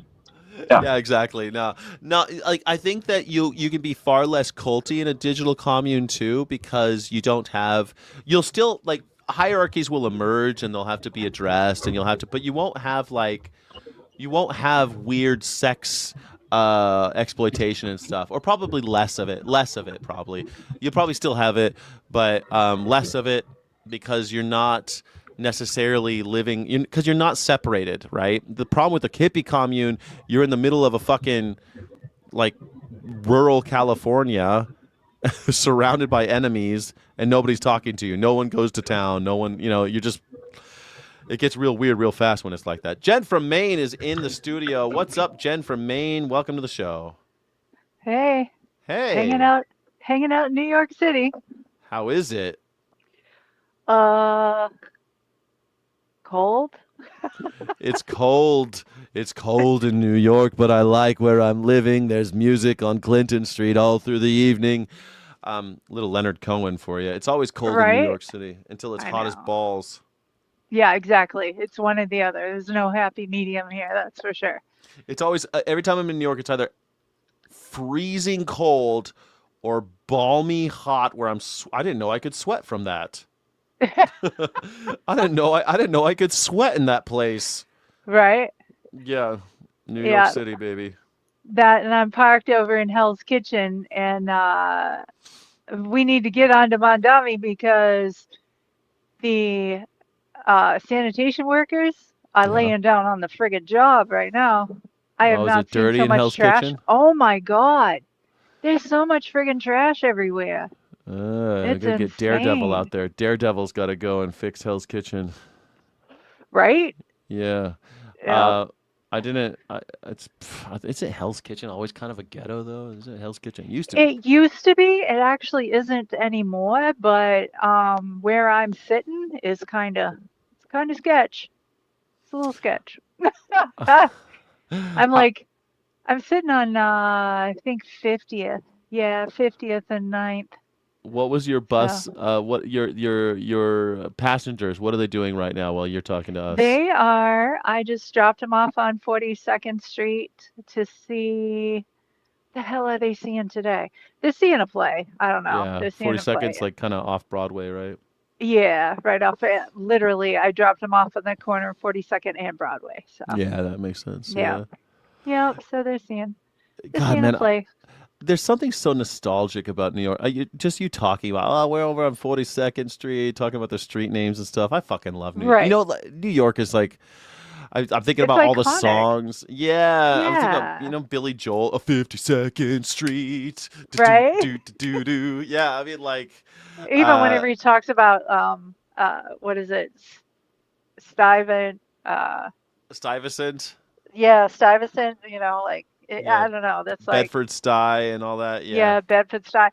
And whenever I came in, I actually brought them in through the Bronx, and they were like, "Oh, look, it's New York City." I said, "Nope, it's one of the boroughs, but it's not Manhattan. It's not what you think it is." And they were like, "Oh," I was like, "It's the Bronx." And then the adults on the bus got really nervous because it's their high school drama club, and the adults got really nervous. They're like, "Oh my God, the Bronx!" I'm like, "The Bronx has been amazing for years. It was terrifying in the 70s, like cars were on fire and shit. but now it's not anything like what it used to be. Yeah, this isn't the Bronx LL Cool J, like this Right. isn't this isn't the old days. I mean, Yeah. even Bedford-Stuy. I was in Bedford-Stuy. I stayed there because I wanted to stay in. This is so stupid. It's not stupid. I thought it was cool. I wanted to stay in a building that was around when Herman Melville lived in New York. Right. That's not stupid. That's cool. I was in college. And I was writing Yeah. I wanted to. I was really into Herman Melville and the sea adventure novel and stuff as a genre, and I was going to places where Herman Melville had been and had written about. So I've been to France. I went to France's in Wall Street, and I went to. Anyway, I wanted to, but there was an old building that was it was in Bedford-Stuy. It was a building that was from the 1800s, Yeah. and at Bedford-Stuy was dodgy it was Oh, yeah. dodgy. And Yeah. now, 20 years later, I went to Bedford-Stuy. It's all white people walking around. They don't even have Yeah, the exactly. yeah. And they still Exactly. have the calls for prayer, like because there was like a mosque there. Yeah. But Yeah. there's no like, I don't know. It was pretty shady when I was there. But now Right. it's crazy. It's Yep. super nice. Kind of sickeningly. It's like it's gone too far the other direction though. It's gentrified. Yes. Yeah. Yeah. It's all most of New York City has been, Manhattan proper has been completely victim of gentrification. Even, I mean, Harlem, for fuck's sake, that's the Clintons have an apartment down Yeah. there. Right. And Famously. Yeah. yeah, There's no more so rumble in Harlem. Yeah. no. Yeah, Harlem's not like, oh, the taxi cab's not going to go to Harlem, right? It's not. Right. It's not like that anymore. Yep. Sorry, kid, we're not taking it to Harlem. That used to be a Yep. thing. Um, Yep. Now New York's different now, man. Well, Times Square, that's all started there, right? Used to be Yeah. really, Times Square used to be so dodgy. It used to be like, yeah. holy shit, you were going to Mhm. get robbed, mugged, raped, something in Times Square. Now it's like, I don't know. It's PG. It's 100% Yeah. PG out there. So when I first went there, my first time in New York, it was 2001, and New York had just really gotten in the swing of the gentrification. Like there was a Disney store in Times Square, and Yeah. It's still there. Giuliani was mayor. Yeah. Yeah.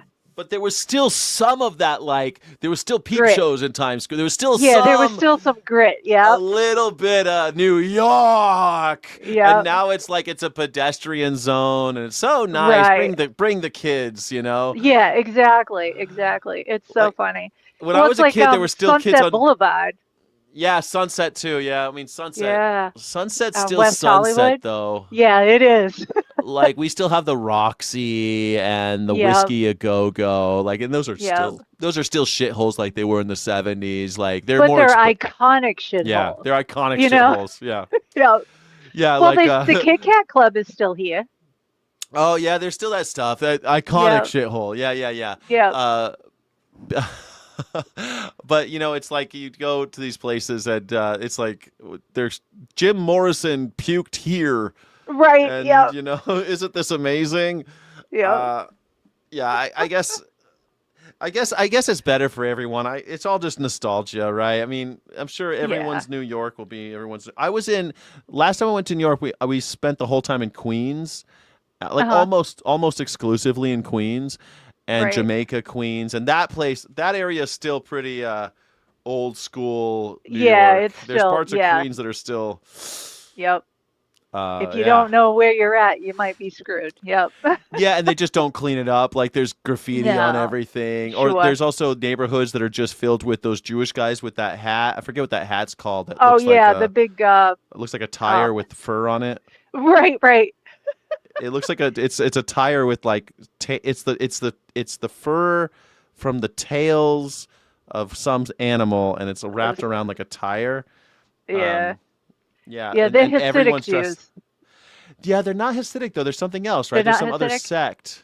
Oh, okay. Yeah. I'm Maybe like they the are Hasidic. Hasidics Maybe are the they are. ones with the curls. The They Hasidics had have the the curls, curls. but they also got Yeah. that funny hat, and they got they're all and all the women they're all wearing black. It's a cult, like any other religious Wait a cult. minute. It's the Eastern. They're the ones from Eastern Europe. Yes. Shit. I used to remember. I mean, I used to know the name of them, and I can't think of it right now. What are the Yeah, Jewish people with the tail hats. round hat in New York? They're the ones that do the Kaporos and stuff too. Yeah, yeah, yeah, yeah. Yeah. Good food. Good food there. They're the fur tails of the sable or the marten. Yep. Yeah, it's called a strimal is the name of that hat. And you're right, they are Okay. Hasi- they're Hasidic from Ukraine and From Hungary. Ukraine. Yep. Yeah. Um, the there's a huge matzo cracker factory in Ukraine where nearly like 90% of the matzo crackers that you can buy here come from there. Mm-hmm. So Mm. that's a I weird piece of trivia that Matzo, I they all don't come know from. It why I all comes know. to New York. They make great bagels, I guess. But I was there Yep. documenting their live markets. It's funny Oh, okay. because the Jews and Muslim get along great when they I are know. killing animals. And and I was going to, Or just like or in commerce. They get along great when yeah, they're in commerce. when they're Yep. doing business. Everyone seems to get Hmm. along when they're doing business. Yep. Um, but it's interesting to me that there are all these live animal markets in New York City, and Yes. they kept on having bird flu outbreaks, and Right. it's in the middle of a goddamn city, and you guys keep bringing live animals like goats and ducks and birds and chickens, and you're killing them there. And I would go Right. in with a hidden camera. I went into these places with hidden camera, Yeah. and the fucking it's mayhem. There's flies and shit. There's Oh God, yeah, it's disgusting. chickens running around on the floor while like dead animals are on the counter. It's Yep. crazy, and it's in the Yep. middle of the city, right, happening under everyone's noses. Yep.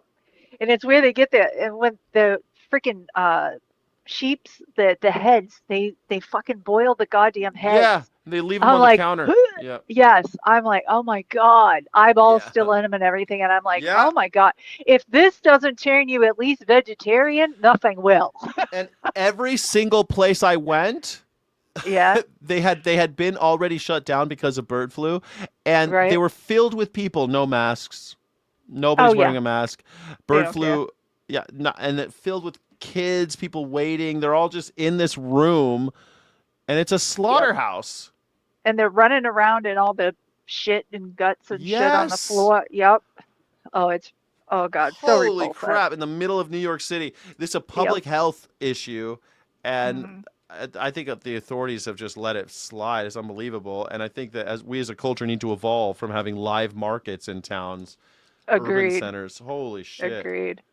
It's Yeah, insane. It we truly have them is. here in Southern California. We have the Vivaria. I forget what they call them. We have it for Hispanic people. They do it too, but Yeah. um, but it's very different. It's very different.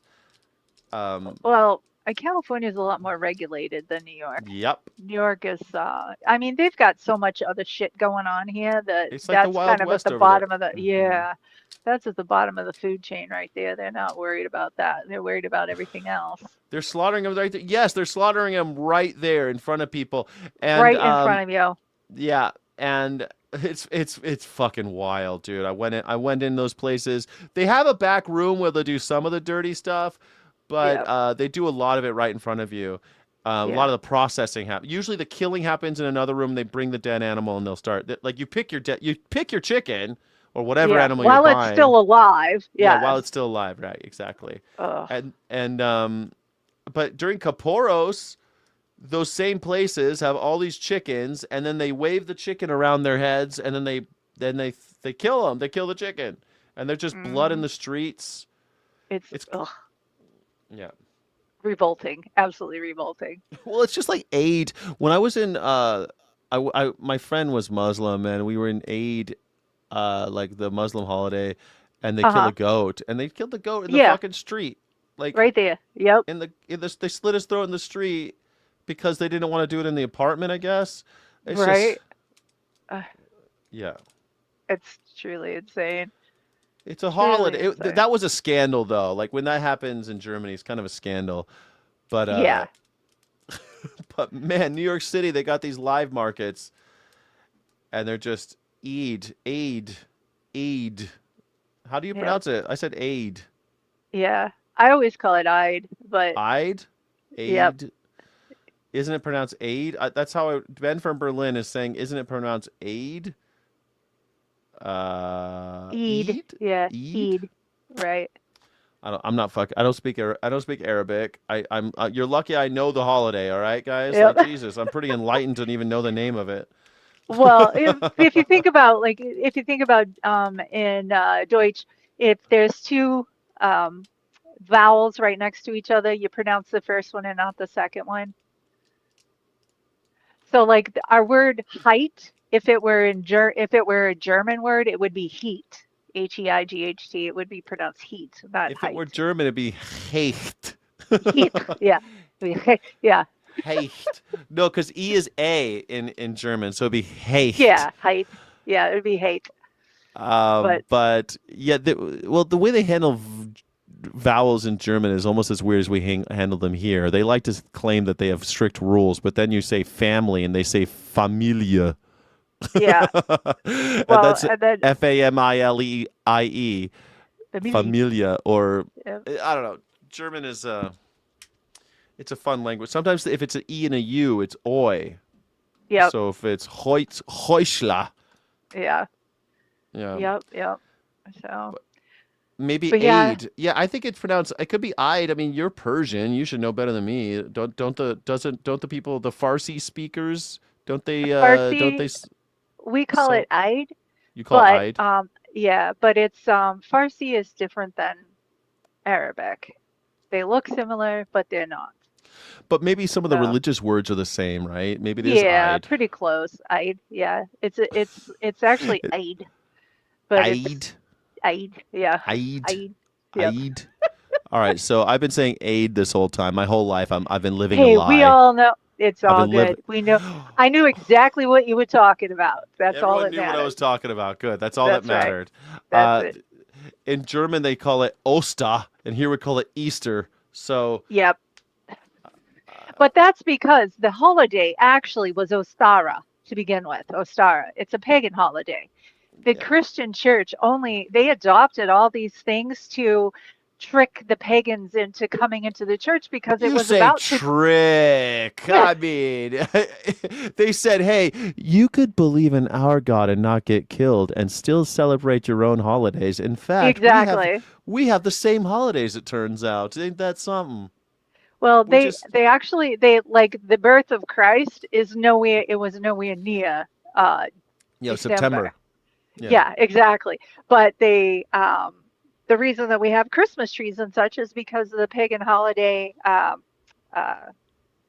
the winter solstice or Yule, and Yeah, the Yule. it That's right. Yeah. yeah, and that's this falls usually on December 21st or 2nd, and so they just sort of like since that date moves according to the moon, and everything. Yeah, I think it's So funny you guys are all calling everyone in the chat's calling them holidays too, but these are feast days basically they're in the feast north. days. Yeah. Yeah, and there were times in the year where you would have massive feasts because, well, by necessity you had to kill a bunch of animals at that time because they weren't going to make it through the winter. So you had to kill a Yep. bunch of them, and you'd end up this huge feast, and you got to eat it Yep. all because you can't store any of it. So you Right. have this like There it was made sense. Mabon. Yeah, there's And Mabon. That one's the one in like that's the one that we sort of turned into Thanksgiving. yeah, exactly. Yeah. And Erntedankfest in German, Yep. the Harvest Hmm. Festival. There was Harvest always Festival. Harvest Festivals, and now we Yep. turned a Harvest Festival into Thanksgiving, but it's still just a Yeah. Harvest Festival. There was always a feast around harvest time because they'd all get together and work, and then Yep. afterwards they'd thank God for the wonderful bounty, and they would feast Yep. because they just worked I a mean, lot. straight away. I mean, straight like as far even down to the what monks wear. Totally. Those were Celtic priests Hmm. outfits. So it's And yeah, it's the it yeah. their I weird have a shirt that says for a religion that's so opposed to paganism, you sure stole a lot of our stuff. And it's got like a monk dressed in the outfit, and he's got a wheelbarrow behind him, and it's full of like the Christmas tree, the incense, thing, that the priests carry around, and Yeah, the it's censor, the censor. Yeah, yeah. yeah, the sensor thing. Yeah, it's just It's funny. You'd think that knowing all this, people would be aware of the hypocrisy and of branding, right? And yet we hmm still fall for it. All that was putting a Christian skin on already existing religions, and it's not even it's not just in the pagan tradition. In South America, there's a bunch of examples that are very similar to what you're Oh, talking about, absolutely. where they Yeah. just skinned the existing feast days, and they just skinned it Christian, and they're like, hey, we do it too. Hey, can we you want to give us your money or Yeah. your children? And yet we're still doing it. It's the same And story. The billionaires are doing it today. It's the same thing. Mardi Gras, think about that. That's the Yeah. right before the beginning of Lent. Hmm. Mardi Gras, that's actually um, that was a pagan feast Yeah, because day you would because yeah, fast you'd be doing cleaning and fasting on your way to the summer, right. like on your Yeah. way into spring, right? It'd be like Yeah. towards the end of winter, you'd feast and try to you'd do one big feast, and then you Yep. would fast on your way to summer. So that Right. yeah, I mean this is mostly because guess what? You were out of food and you had to wait until Yep. you grew shit for the spring. Until everything. Yep. Until You everything know. started. Yep. So you were And fasting anyway. Yeah, you got right. to give up something, or else there's not going to be enough for everybody. Everyone's got to give up something. What are you giving up this year? Right. Like, yeah, totally. Uh, So funny. it's a whole thing. Well, it sounds like you're having a great time in New York City. Well, I'm just chilling, waiting on them. I was gonna get out and take a walk um, But in a it's little cold. bit. It is pretty cold. We are staying in Secaucus, New Jersey. So I'm not, she was like, "Are you gonna go back to the hotel while we were at the?" I was like, "Nope," because it could take me an hour to get back here, and I'm not dealing with that. I'll just park down by the Intrepid Museum and just Yeah. wait. Because yeah, if I go back through the tunnel and then try and get back over here, oh, No, forget forget it. about it, I might man. as well. Yeah, I would just barely get back to the hotel, turn around, and have to start coming back. Yeah, yeah. I So, when I arrived last time I was in New York, I want to say, oh, man, was it November? I forget. I was there just a few months ago, and we flew into Newark and had to go through that damn tunnel. And I'm like, yep, fuck it. It took me like 3 hours to get to Queens yeah, because of all the construction and shit going on. It was supposed to be a 30-minute drive. yep. It took us like at least 2 hours. It was Oh crazy. yeah, absolutely. Anytime, anytime you never go by your GPS in New York. It doesn't. No, because It'll same thing give with you Chicago. All those cities. I don't know in California. We don't have that problem.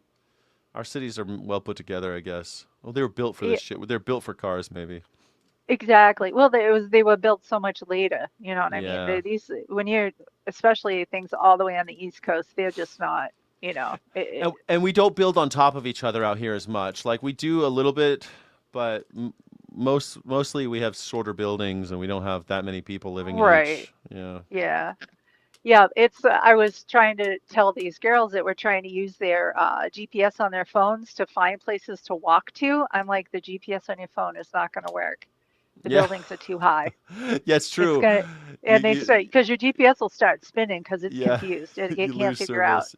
Yeah, it can't figure out where you You got to are. turn the So, Wi-Fi location on. You can do it. If you turn the yep, Wi-Fi location, you can start knowing where, or you could download the map and it yep, could, yeah. yeah. That's In what New York, you I got to was like, download the map so you can navigate yep. while you're walking.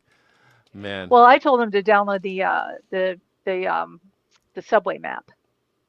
yeah, you have to. Because then it will get them it'll be able to find everything because everything that's I want to call it the MBTA, but it's not the MBTA, that's the Massachusetts one. But Yeah, the subway they call it, the New York subway system. yeah, this New York subway system. Yeah, I'm like, Yeah, not the T, the one near here.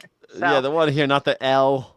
yeah, not that's the L is it, that's Chicago. The Chicago. T, yep, Yeah. the T is in Boston. So In California, and we got the L.A. Metro, but the underground, but it's not. Yeah. I've taken it once I my was whole gonna say, I life. don't think it's as widely used out there. I never used Well, you a got to be in actual LA in order to use it. In order to like be, in town. yeah, you got to be like pretty central. Like you might, I think now it goes to LAX, but otherwise they That'd have be nice.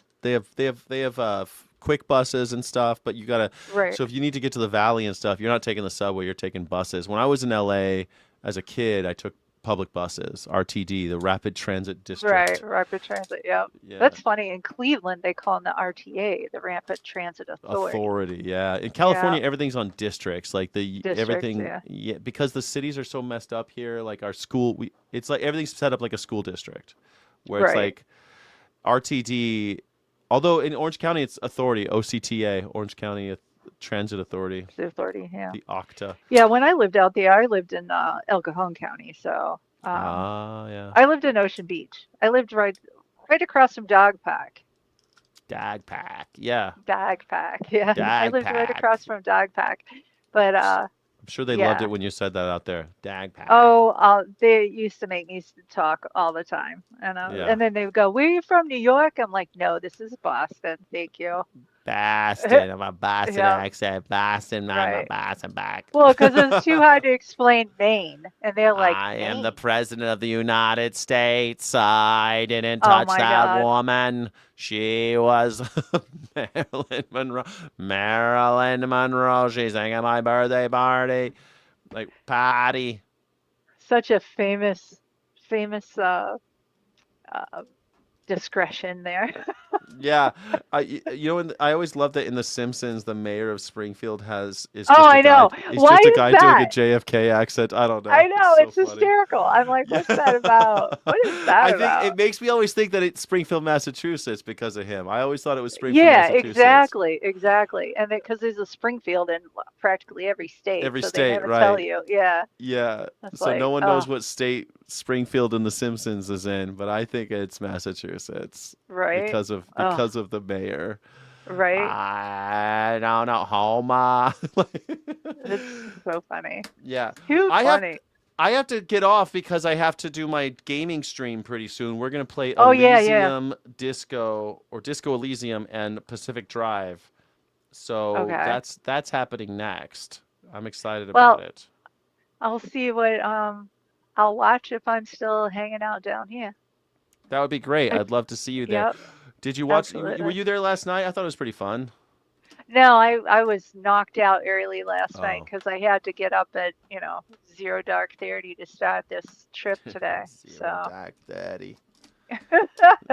You know, I never have used that so. zero dark 30. Oh, well, it's because we're military, so we use it all the time. We say 0 dark 30. That means earlier than normal people should ever have to wake up. Yeah, like it's in the wee hours, right? The Yeah, zero dark 30, zero yeah. dark daddy. Yeah, Oh my God, there's a Samoyed walking down the street. He has boots on. a Samoan. A Samoyed, a dog, a Oh, little white fuzzy dog, or not oh, little, he's but got a a dog with. You medium-sized guys white saw a little dog with boots on him, huh? with boots on. Yeah, a white fluffy dog. He's wearing boots. That's hysterical. It's Smoking for, I mean, Blondie says the Chicago street makes sense. I mean, I guess if they worked. Last time I was in Chicago with a truck, I was driving a truck in Chicago, and man, you couldn't, because then the map is like, make a U-turn. You're like, I'm in a truck. And so you'd yeah, end up going 6 blocks to come back on the other way because of this street. So many street closures in New York. I'm sorry, yeah, Chicago. Chicago, Chicago. too many closed See, streets. you need this special kind of GPS for commercial vehicles, and then it won't do that to you. Yeah, My and then GPS never takes me out. It never tells me to make a U-turn because it knows I'm 50 feet long. I can't make a U-turn. oh, what's the app So, called? it's actually you have to have a Garmin or there's one called Oh. My Truck Map. I should have thought of that. Drove a truck for 18 months and never thought of that. But my Yeah, my my truck was only like I think 16 feet long, so I could, but but it's not in a city street though. You can't do it. yeah, no. I mean, Yeah. like it's crazy. It's crazy. But even a 16-foot long truck, you kind of want to like lie and say it's maybe 20 feet so it doesn't try to make you make turns that you can't make. But, Smoking Blondie also talks about to say the need to fix the car-sized holes.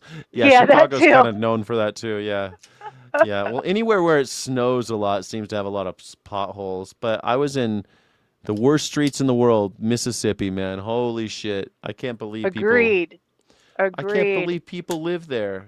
Like all their cars are completely fucked. Like you see them going down. It's just, it's. That's where the nationals for Miss Senior World, they were in Biloxi.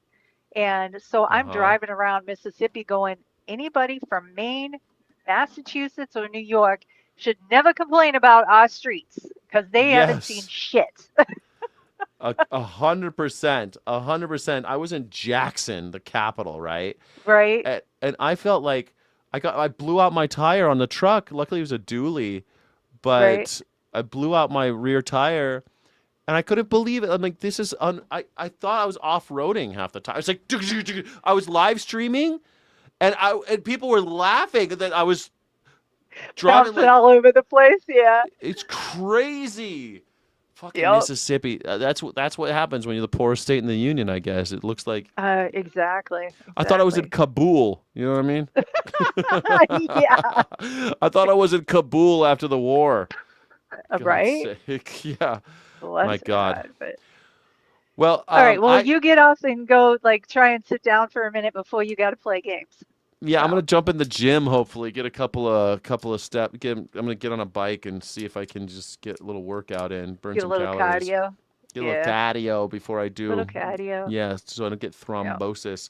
All right, I'll be live in a few hours, guys. Actually, 1.5 hours, and I'll see you then. Thank you everybody for joining. Thank you, Jen, and thank you, Steve, and thank you, Skylar, for joining me on the call-in. I'll be back here tomorrow at 1, and of course, we're doing a Morning Sky at 7 a.m. Thank you, everybody. Bye, Jen. Thank you. Bye. Thank you so much for watching. Don't forget to like and subscribe. Thank you so friggin' much.